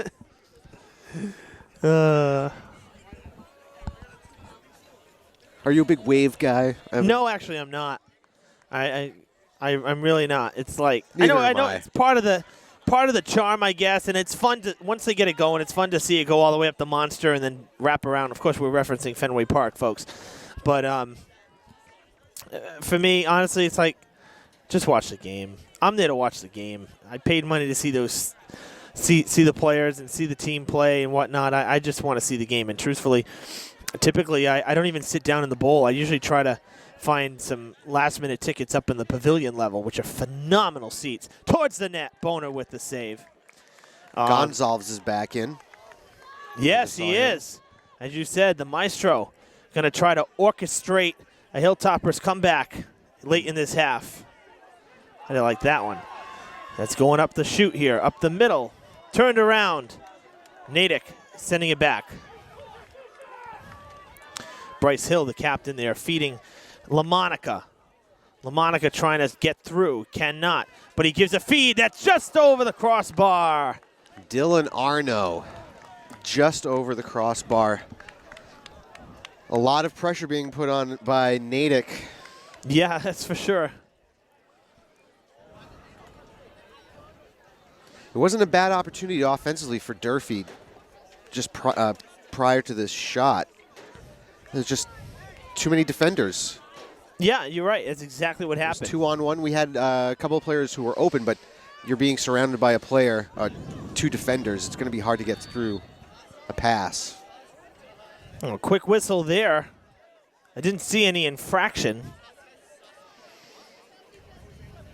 Yeah, the ball was already on the on our side of the field, and the whistle is being called. Yeah, not sure what happened there, but needless to say, Durfee will get the free kick out of it. Would have been nice if it was further up the field, but take what we can get, right? You take what you can get. That's a good, strong kick. Played off the head. In the air it is. Trying to turn it around is Moniz. Going one-on-one there with Bryce Hill. Williams up the field. Oh, and the Hilltopper, 2 Hilltoppers lost that ball. That's a killer right there. They had opportunity. They had manpower. And they lost possession. Natick trying to turn it around.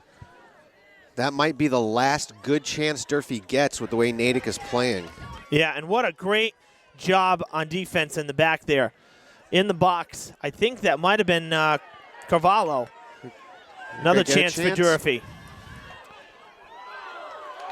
Oliveira sending it towards the net, and it's going to be kicked out of play by Bhattacharya. Nope, Durfee stayed still in. has it. Actually, it stayed in. It did.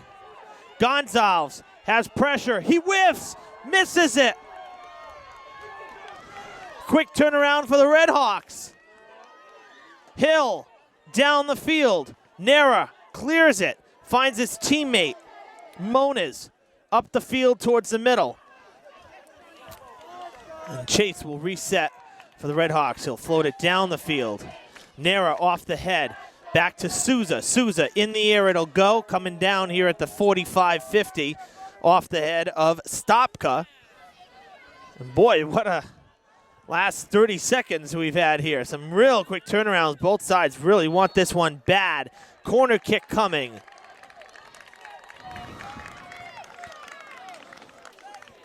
Opportunity squandered, Evan? A few for both sides? I'd say a few for both sides, but given how few Durfee has had in this half. They hurt more for Durfee. Yeah, that last second to last one where both players, both Hilltoppers lost it, that's a killer right there. Because you had the manpower, they had another guy open, and they couldn't do it. They could not make it happen. So a corner kick here. This is big. 5 minutes to play in the game, or in regulation at least. We're still tied at 1. Towards the net it goes. Boner up the ladder. Gloves it. He'll throw it for a quick transition. It's off the back of one of the Natick players. Not sure where that was intended. Now a whistle. That was off the back of Stopka. Boner threw it, and he wasn't going anywhere near one of the Hilltoppers. But Durfee will get a free kick here. Carvalho will get to kick it away. Yeah, there was still a lot of traffic in the area that William wanted to send the ball to. Mm-hmm. I know what he was trying to do, and that was to get it out there real quick, but nobody was there. Off the head. Coming towards the sidelines at the bottom of your screen. Oliveira trying to turn around. Oh, Moniz rather. And he is tripped. And that's going to be a free kick in a good spot. Moniz taking one for the team. And it looks like they're going to send Cavallo up here to make that throw, or to make the kick. Number 16, Carvalho will try to give Durfee their lead back. That is 16, right, Gary? It is 16. Okay. I keep thinking it's an 8, I'll tell you. Towards the net, and it's going to be long. And he knows that he's disappointed in himself, but hey, got the free kick, and now got to keep the pressure on, because Natick has certainly been doing that to Durfee. Evan, this referee on our side of the field, he's been reffing all day. I was here at Durfee for middle school sports, taping for the game for one of the schools, and that referee was there. So he's a busy guy. He told me to step away from the sideline. I said, why? He's like, because I got to look at the sideline. I was like, really? There's nothing going on the sideline. Why don't you look in the field? So I quietly walked away after that. Oh, gosh. It was Saturday morning. Was that a power struggle on a Saturday morning? I thought it was. Was that abuse of power? Oh, dear. You weren't on the sideline, or you weren't on the line. Obviously, you weren't on the field, right? Oh, I was on the turf, yeah. Yeah, Got but some you nice weren't. close-ups. But I was not in Not no in the way, field of play. There was no way he was going to mistake me for someone coming in on a substitution. I have filmed on the sidelines before when I used to get highlights when we had Common Thread News on Channel 18. Here we go, a chance for Natick. Blocked in front of the net by Nate Carvalho. And he goes and shakes hands with LaMonica, because LaMonica went down as well to his knee. And now a free kick for Natick, and Holohan is back in. He's the one who just set that up after the yellow card. Reisner will do the honors with 2+ minutes to play in regulation. It's a tie game, 1-1. A floater towards the net. Deadened. Live ball. Who wants it? Hilltoppers trying to clear it, and it's going to go over the net through the uprights for football. That doesn't mean anything tonight.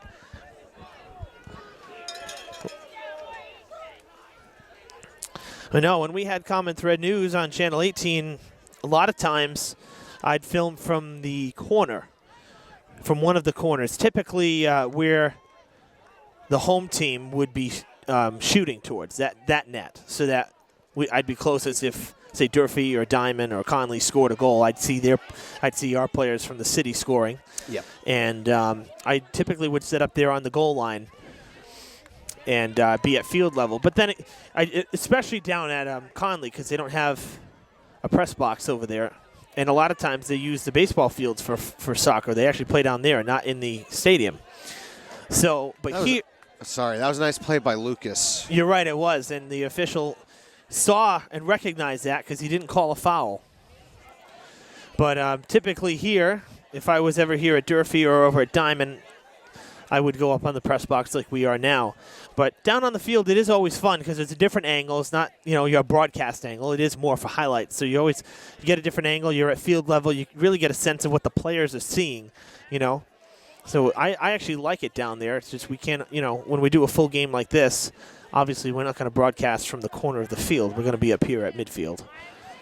Getting the overhead look and a chance for Durfee. Is that Mazzarini? I believe it is. Towards the net, Bhattacharya down to the turf to stop it. The clock itself has stopped as well, which means if both teams can keep the other at bay, we may be seeing overtime. Or extra time, as we say in soccer, right? Extra time indeed. Okay. Mazzarini being held. Again, I'll tell you, the defense, Brett Davidson, he's been on Mazzarini all night long, and I know that there's got to be a little bit of leniency, but he's been held, like literally been held all night long. And I'm very surprised that the officials have let it go. That's going to be a corner kick for Durfee. Here we go. Nate Cavallo. Maybe the last play of regulation. We'll look for a reprieve here after the long kick last time. Durfee, Natick, they'll line up in front of the net. Cavallo will signal. Here we go. Low liner towards the net. Oh, it's just wide. I saw it go down, and I thought it was going to go in. The angle that it was hit, so close. Durfee's best chance over the last few minutes. Play continues. Knotted at one aside. Moniz sends it towards the center of the field. It takes a bad bounce on Cabral. Cabral trying to forge ahead. Mazzarini is there now, and he's going to go one-on-one. He has some help on the other side. Towards the net it goes, and just a little bit over. Oh, boy. I guess with the closing minutes, if you're all closing seconds, take a shot like that. Yeah, a lot closer than maybe he would have thought it was going to actually be. Maybe a couple feet above that crossbar, but not much.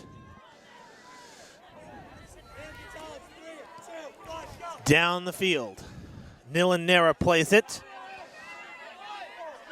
Turning around. That's actually Gabe DeOliveira. It wasn't Moniz. That's DeOliveira this time.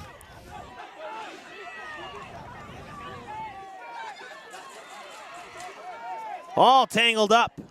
Redhawks clear it out. That was Moniz tied up there for a minute. And we're just about done with regulation here. Going to be waiting for the officials to blow the whistle any moment, any second.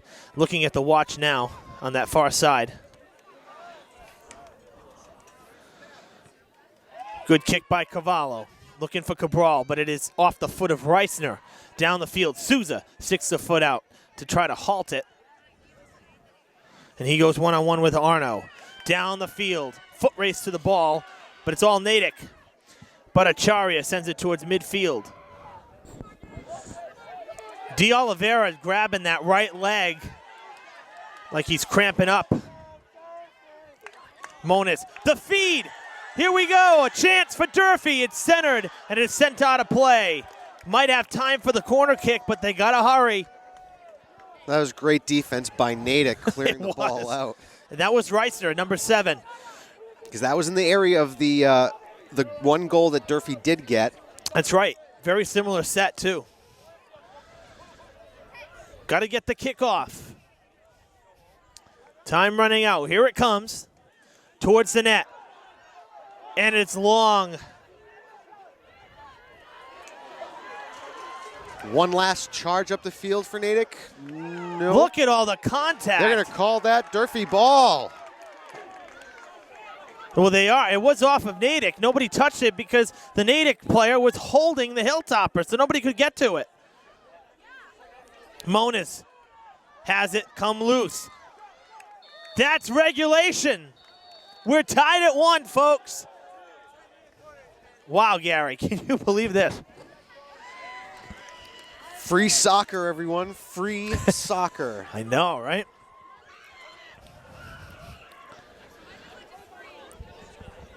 Now we got to figure out how they're going to run this We extra are, and in time. fact, I'm going to head downstairs to the press box where the scoreboard operator is and just get some clarification. We do have 10 minutes on the board, so we're going to have a 10-minute period here, but just want to make sure that we have some clarification as to when and if and when we go to penalty kicks. Let's see where we stand after the 10 minutes. So we will pause time for you. we'll pause time. I'd like to see that happen. Here we go. We'll be right back here with overtime in playoff soccer.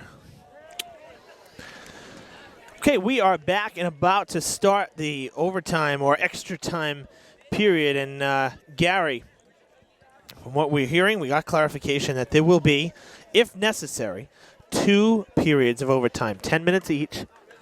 Halves. Or 10-minute halves, basically, yep.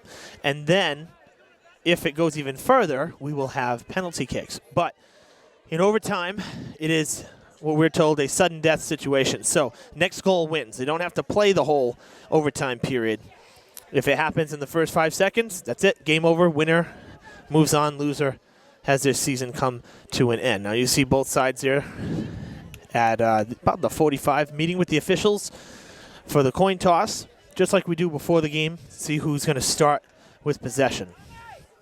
So we can recap the scoring here, and what we've seen, Gary, it's really been a great game. This second half in particular was even more exciting than the first half. We saw Durfee grab the lead about 10 minutes into the second half, breaking that scoreless tie, and then Natick coming back. The defenders screening Boner, able to sneak that goal by to tie it up, and both sides had some great chances to take a definite lead to end this, and they could not make it happen. It was frantic the last 5 to 10 minutes or so. It was. That's a great way to describe it, because it certainly was frantic. You're right.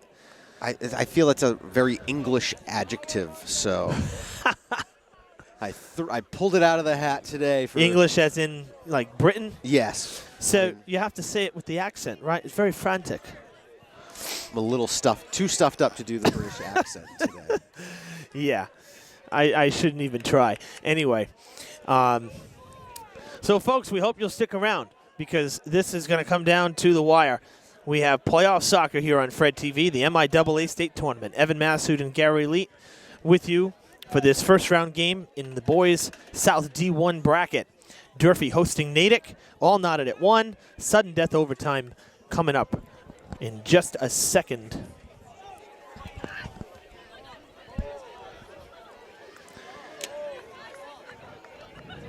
And it looks like, since the Hilltoppers are going after the ball, it looks like Durfee will get to start with possession. We've switched sides again, so this is where we began.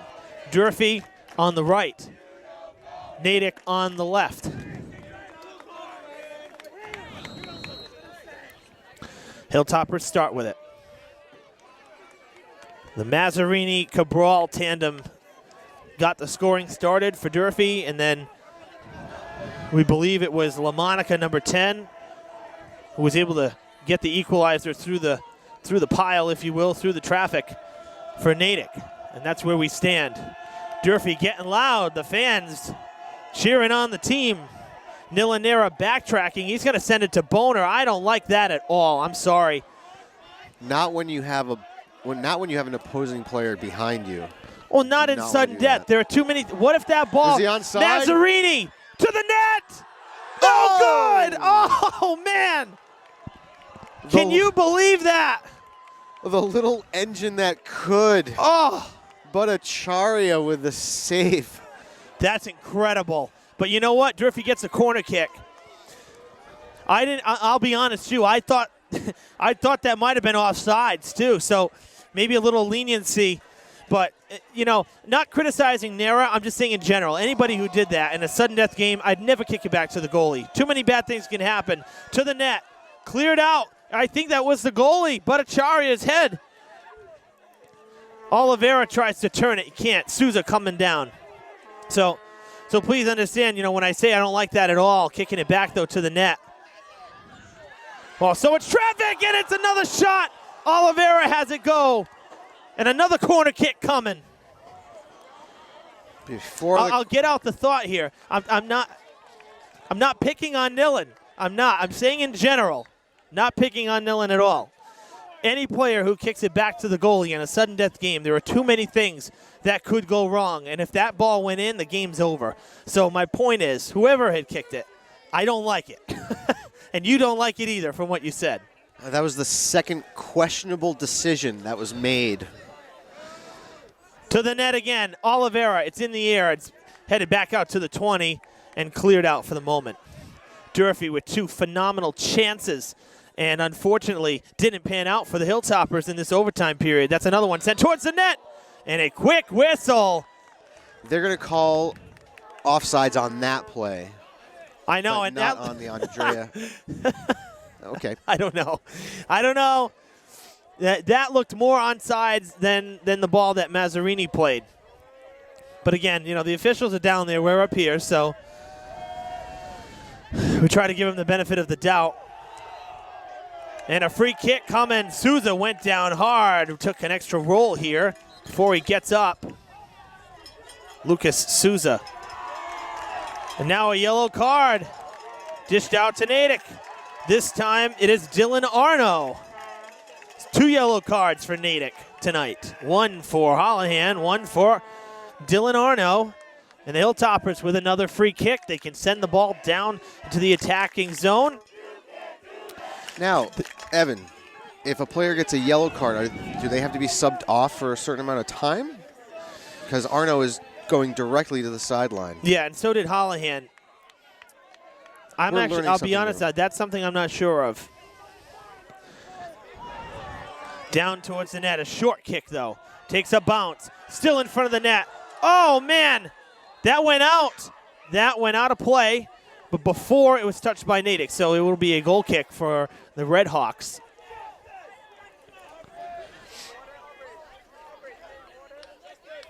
I want to say that the player has to go out until the next opportunity to sub in, if I'm not mistaken. Because is this him coming back out now? I believe it is. I think it is. So I think that's what it is. They have to sit out for until this is the next chance to sub back in. Just happens that Holohan did not come back in immediately after his yellow card earlier in the game. Because back in is Dylan Arno. We were able to figure that out ourselves, Evan. Yeah, we were. We might be completely wrong, but I think we figured it out correctly. I know. It sounds good. Sounds good, okay. For TV. Oh, man. We'll find out. Make that a priority. We'll find out. Especially if Durfee wins and they've got another game next week. That's true. Down the sidelines. Rolling out. Durfee will have it. They'll turn back. Cut off there by Owen Chase. Now Lucas Souza tripped again. He draws another foul. And it was Al Arno who called on it. Durfee gets another free kick. Cabral, I believe. Oh, no, I'm sorry. That's number 16. That is Nate Carvalho again. Nathan Carvalho on the free kick. He's done a lot of free kicks tonight. Get another one. We're past the halfway mark of this overtime period. 4.5 to play. Good, strong kick. Sent back. Again, another shot on net. It's off the crossbar of the field goal posts over the hockey goal. Over the net again. Seems like if the Hilltoppers are going to score, they're going to have to do it on the ground because, unfortunately, they're not getting the luck with these strong kicks that are sailing. They're getting too much behind them. There's no wind. It's just hitting them too strong, I guess. Cut off. That was intended for Oliveira. Souza misses it now. And that was a good pass up the field to Arno. Arno gets bumped. It's taken away by Moniz. Monas turns up the field. Reisner is there. Monas still controls it. Oliveira gets the feed. He's in traffic. Double coverage. Double teamed, I should say. A good feed, and they'll clear it out. That was some brilliant moves right there by Justin Monas. It was a very good little exchange of play there. And we are under 4 minutes remaining in this first half of extra time. Good strong throw from Souza. It's headed back. Monas cuts it off, takes a shot, wide to the right. How many times will the Hilltoppers get a shot on net? It's not going in. I mean, sooner or later it will, I would think, but man, oh man, coming up empty. What's that, 3 or 4 tries in this overtime period? Durfee has pretty much owned possession here in this first half, but nothing to show for it. That just makes it a little more dangerous, a little more concerning for me, Evan. Cabral is there. Look at Bhattacharya going up the ladder to come down with it. And he'll get to kick it away. That's a good kick, too, to land across midfield. Right there for LaMonica. And another whistle going down was Fonseca, and Durfee will get yet another free kick. Boy, oh boy. And instead of a long kick, they don't wait, send it down the other side of the field. Now they'll send it forward. It is headed by the Natick defenders right there. That was Owen Chase. Souza with it. Able to stay with it. And it is lost. 2 whistles.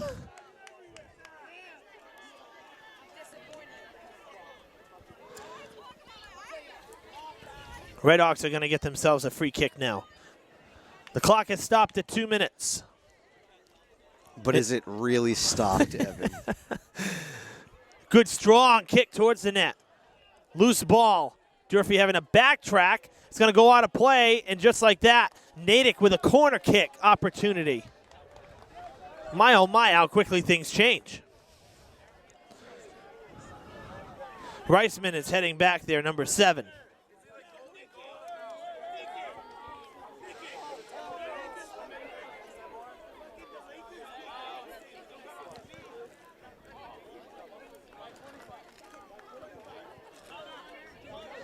Towards the net, here it comes. Boner! He goes up to get it. Quick throw in. Oliveira on his horse. Gonna try to break free. Kicks it up ahead. It's a foot race to the ball. He gets pushed. He wins it. He centers it. Now he's kicked down, and they play on. I cannot believe that. We've seen whistles on plays that have been not even close to that much contact tonight. And then no whistle there. Wow. Wow. I'm amazed.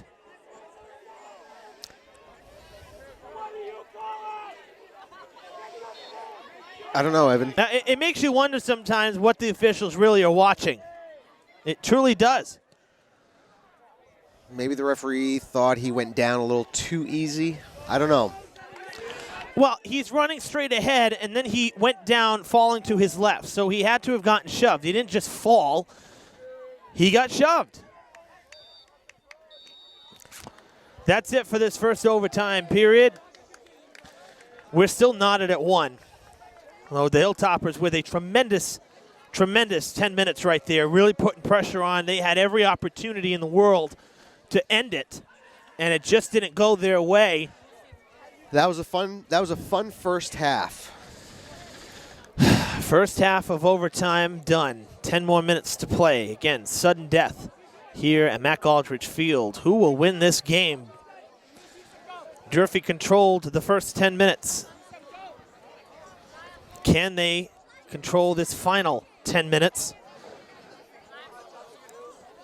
and put themselves into the quarterfinals against either Weymouth or Brockton?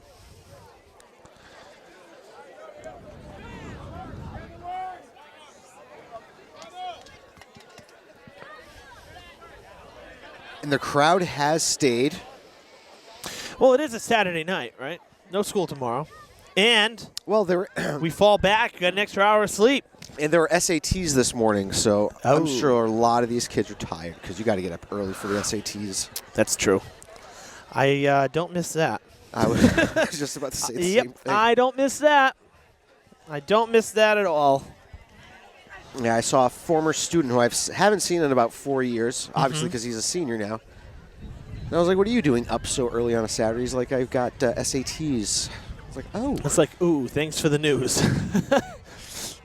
I'll leave you with that. Have a Yeah. good one, buddy. Yeah. Oh, man.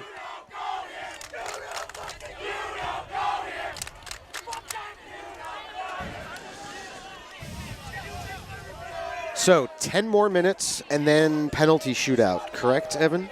From what I am told, though, that's the rules, and that's what we got going. So I think both sides would like to get this done now rather than having to go to penalty kicks. No, I've seen and been a part of a championship penalty shootout. Really? It is nerve-wracking. I know, that's what I mean. So I would venture to say that these players would prefer to have this end right now. Here come the teams. And they will switch sides. So now Durfee will be on the left. And on the right will be Natick. Durfee with the white jerseys. Natick in the red jerseys. Does Bhattacharya have a couple more saves in him? I don't know. Does Durfee, how many, the question I think is how many more chances can Durfee get? True. You know, they've had a bevy of them, and sooner or later, it's just going to change. That law of averages, sooner or later, those chances are going to go Natick's way. Durfee's got to make something happen because I think the momentum is, it can't stay with them forever, and they definitely had the momentum in that first 10 minutes.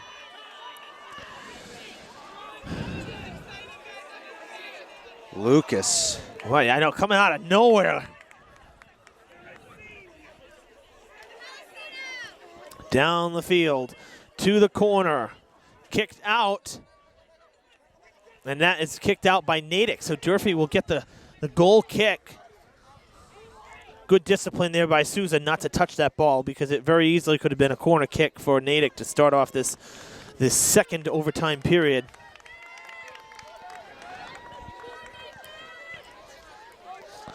Hilltoppers will get to kick it away. Both teams scored their goals in this field formation, meaning Durfee going left to right and Natick going right to left. Mazzarini sends it up ahead. It is quickly cleared out. And a quick whistle coming. Oh, I was going to say handball. Wow, a handball. And that's going to, is that was called on Natick, was it not? Yes. It was, okay. Took them a while to call it, though. Well, that's why I was concerned. I was confused as to what the call was initially because I was like, why is the whistle being blown? So Durfee with a free kick. This is one that they can build a wall, though. Not a Donald Trump wall, but just a wall. It's not Tuesday yet, Evan. It's not Tuesday yet, I know. Can you believe it's already election time? Here we go. To the net. Wide to the right. I cannot believe that it seems like we've been listening to, Decision 2016, if you will. That's for like, about 4 years. Yeah, And you're finally right. it's come. It's insane. And then what's going to happen is the inauguration is going to happen in January for whoever wins. And I'd venture to say that by spring break, we're going to hear Decision 2020. And we're going to already be talking about the next campaign, which I hope not. We need a break. Bryce Hill, the captain, trying to send it towards the net. He finds his teammate, and it is cleared out. That was Souza, I believe, again. Souza came across. Souza came in late in the first half, and he's been the perfect sub. Unbelievable job. He really by has Lucas. done. He has, talk about making the most of your time on the field. He has been a tremendous spark. Hilltopper's going to get another free kick here. This time I did not see the official signal what that foul was. The ball coming back to midfield for the free kick.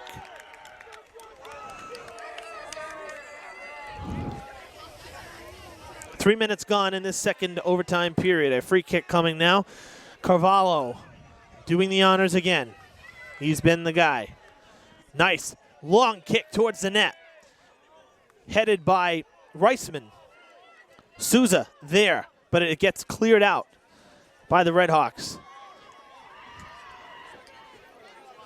Cavallo with a nice move there. Oh, he's going to get a free kick out of it, actually. They call it a trip there? Didn't really trip. Yeah. Feet got tangled up there. I think some sort of elbow. Wow, it skips all the way through, and it's going to be corralled. Is it? Yes, Bhattacharya does fall on it. Wow. This has been a fun game, Gary. This really has been a fun game. He gives hope to all of us under 5'5" people. Are you referring to yourself? I'm not referring to you, Evan. You are a lot taller than me. You don't know the struggles. Well, I know the struggles of being tall. I'll tell you that.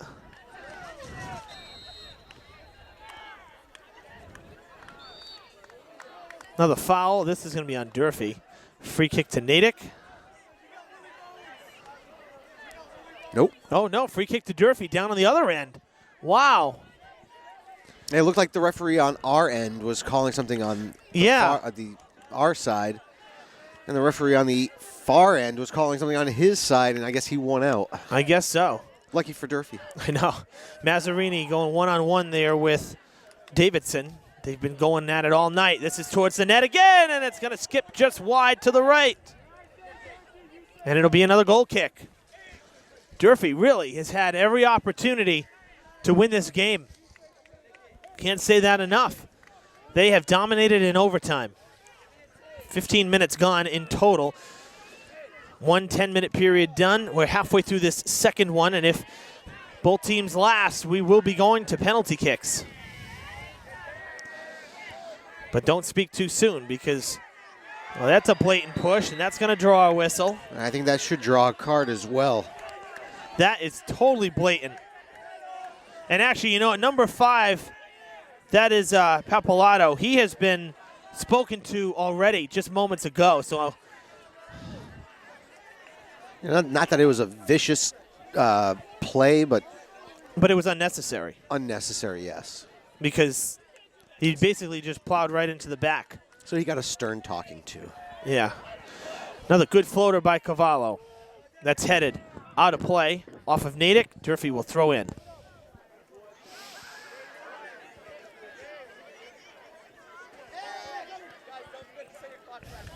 Down it goes.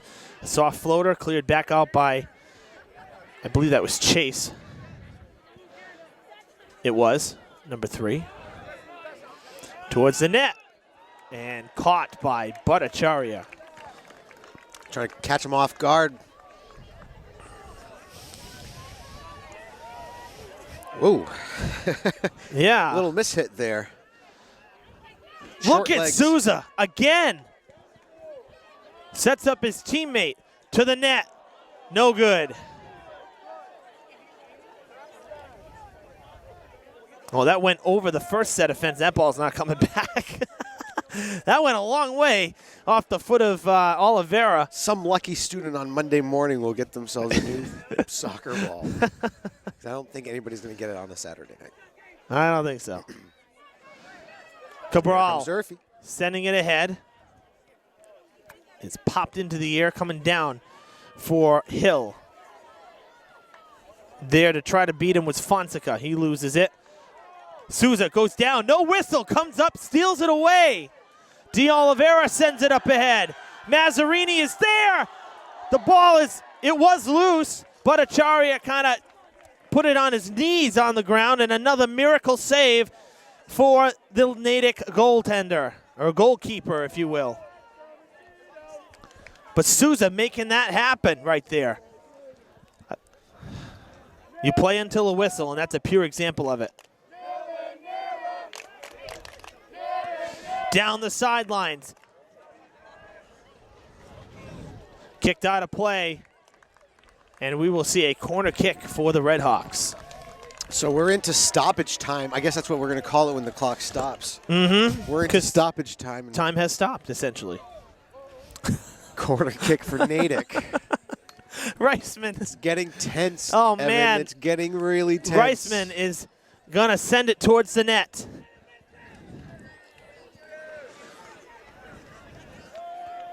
Here it comes. Sent back. Cleared out for the moment. Hilltoppers kick it out of the sidelines to avoid the corner kick. Natick will throw it in. I'd say probably about 60 seconds left in this second overtime period. Look out, here it comes on the ground. Cleared out by the Hilltoppers, going to the sidelines at about the 25-yard line. And it's Durfee ball. That means it actually was deflected off of Natick, too. Boy, these players have got to be tired, Gary. They've played over 90 minutes. Not many substitutions. No, you're right. The starters are the starters, and they basically play the whole time. They have got to be tired. Good strong throw in from Souza. Going to be bounced towards the middle of the field. Trying to set something up again. Cleared out by Hill. Going out of bounds. And into the visitor stands. Oh, just shy of them, actually. Masserini's onside. Gets it into the box. Nope. Can't get it. Durfee keeps control. Oh, no. Here we go, Evan. They lost control. They lost it for the time being. It's a foot race to the ball. No whistles there. Both going for it, and the official does not call any foul. Nice move there. Centering pass. I believe that was Nilanera with the pass. Going up the field. Oh, and it's taken away. Nice hook kick there from Hill. Try to set up his teammates. And that's it for overtime. Oh, my goodness gracious. Well, folks, I'm telling you, this has been the soccer game of the season. And it could either continue the season or end the season for either of these two teams. It certainly could. Now we got another player down with a cramp, it looks like. I mean, like I said, these guys are tired. This is a long time to be playing out there, and it's not going to get any easier because now we will have penalty kicks to decide it. So stick around because we're going to have a winner in a matter of moments. Okay, folks, we're just about ready to hopefully decide a winner here.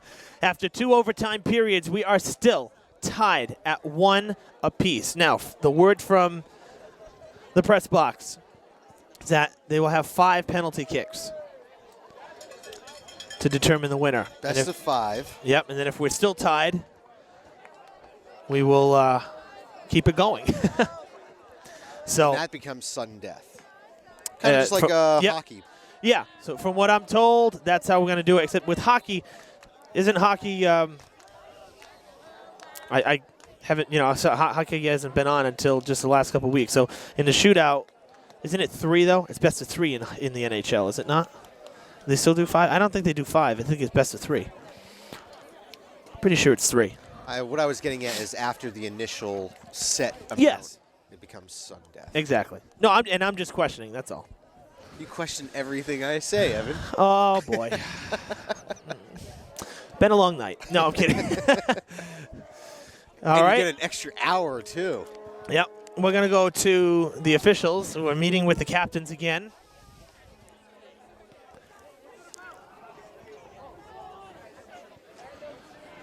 And they will determine who's going to kick first.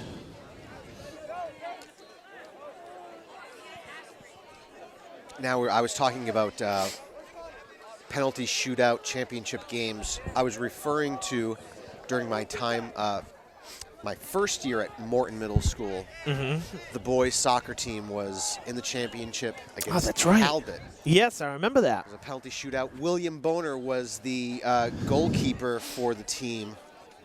So he knows he knows the pressure. I bet he does, and I wonder if on- that could help him out, having been there before. I don't think he saved a single one. I don't think either goalies saved one. Yeah. It was just one of the kids missed. I That's see. how the game ended. Well, we'll see if Boner can make some saves here because he has been very good tonight, as has Bhattacharya. Bhattacharya, I mean, unbelievable play out of the little guy. Uh-huh. But a tall task at hand for him. Yeah, I would say so, and the reason I say that is because he, as you said, is not the tallest goalie out there. So I think if Durfee can place any above him, above his head, then they may be able to sneak one by. They play it on the ground, might not be as easy. So it looks like they're going to use the goal to the right of the field, on the right side of the field, because the players are lined up at the 50, as you see, and they're all facing that direction. And it appears that Durfee is going to get to kick first. And you can bet, I mean, nobody's left. And the kids are still here. I think people are still coming. Yeah. The kids are still amped up.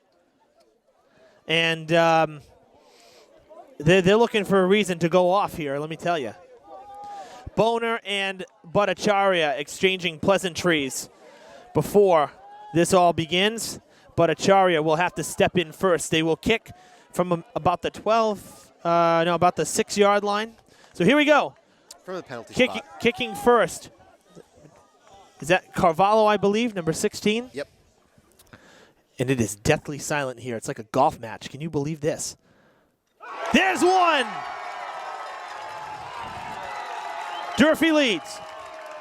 I have never, not even during school time, seen this stadium or heard this stadium be so quiet. That's amazing. That is incredible, folks. Wow.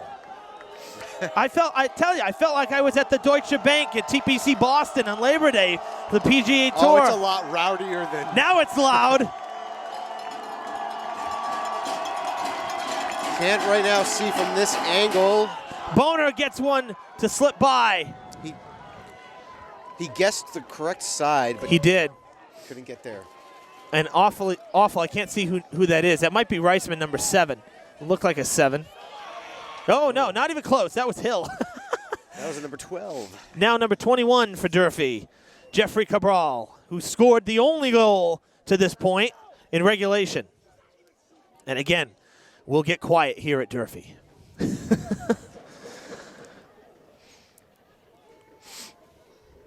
Cabral, ready. Durfee leads again. This is absolutely amazing. So exciting. We'll try to see what number that is now for Natick. See, they're coming from the other side, so they're coming at an angle I cannot tell. I think this is. Oh, 7. that is 7. Okay. See the difference? Thank you, Gary. I'm only kidding with you. Just unplug the mic anytime here. No. Jake Reisner will try to answer the bell. Here we go. And it sneaks through on the left side. So Natick playing the corners. Looks like it was just off of the fingertips. William really thought that he had it. He looked so I thought he did. upset. Here is Lucas Souza.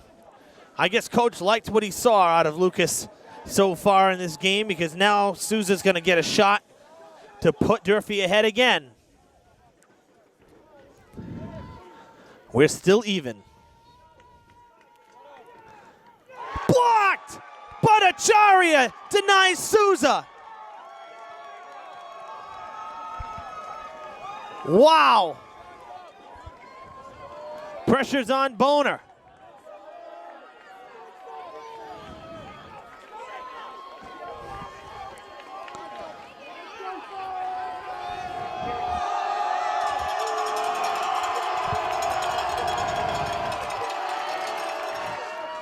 And it's good! That looked like it was Dylan Arno, number 8. Natick leads for the first time tonight after 3 rounds of penalty kicks. Again, we go to 5. Durfee still has a chance. Going to have to rely on Boner to make a stop. They're going to have to make one and save one. That's exactly right. And it's going to be Justin Moniz who gets the call here to try to tie it back up.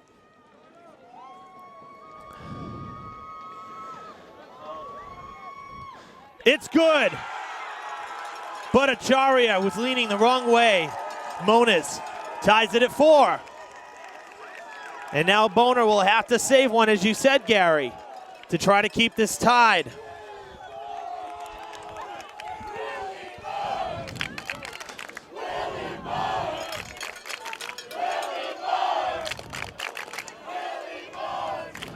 Boy, these numbers are awfully tough to see, Gary. Are you dealing with the same problem I am? Yes, it's too shiny. I have no idea.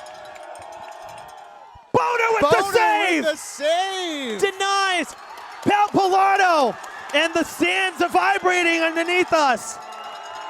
Tied at 4. Oh, man. What an epic battle here in the first round. It's only the first round, Gary. This is like a championship game. It's only the first round. So, and Oliveira is coming out to try to put Durfee back ahead. William did the thing he needed to do. Now it's time for Leandro Oliveira. Place the ball on the penalty spot. But Acharya has saved one. But he doesn't save that one!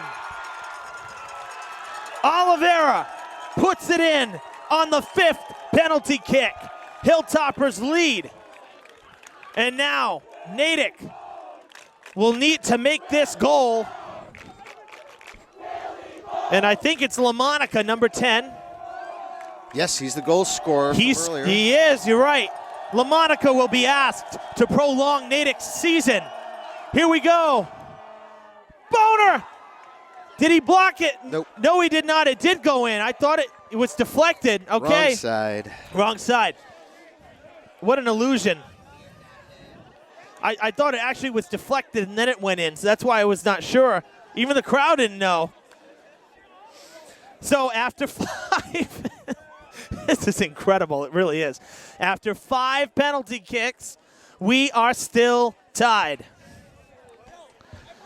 Each goalie saved 1, but each team scored 4.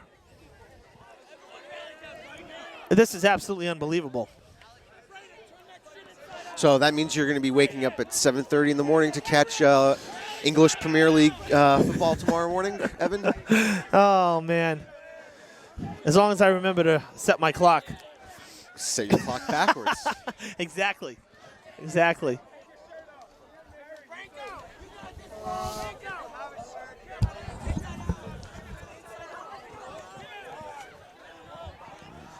So before we go into the extra shots, if you will, both teams mulling over what happens next.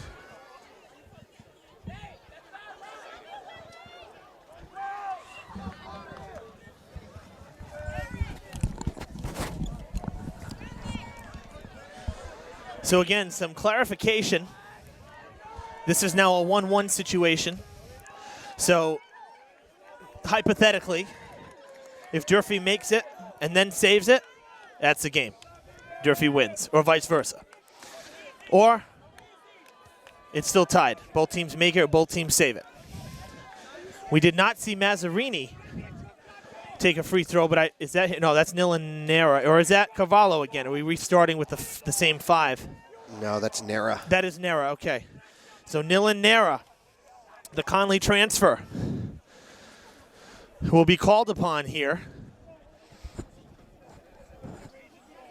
You know, considering that Mazzarini plays up front with Cabral, I'm surprised they haven't had Mazzarini take a shot. I thought maybe they would, because they had Cabral. Nilanera will be asked to put Durfee ahead again. It's good! Back of the net, and they used the height advantage. They got it over the reach of Bhattacharya. Over the reach of Bhattacharya, but just under the crossbar. Yes. It almost looked like it might have deflected on the underneath it a little bit because it fell quickly. And now the crowd cheering on Willie Bones. Can he do it one more time? Owen Chase will be asked to prolong it. Here we go. It's saved. It's blocked. Durfee wins. Can you believe this game, ladies and gentlemen? This is probably one of the most exciting games I've ever seen. Absolutely incredible. The Durfee boys go down to the wire and play as long as they possibly have to. And they come out on top in penalty kicks. Pulling out the bracket here, I still don't have a final from the Brockton-Weymouth game. Nothing's been updated at the moment. So one thing we know for sure, Durfee will host another game. But we don't know if it'll be against Brockton or Weymouth.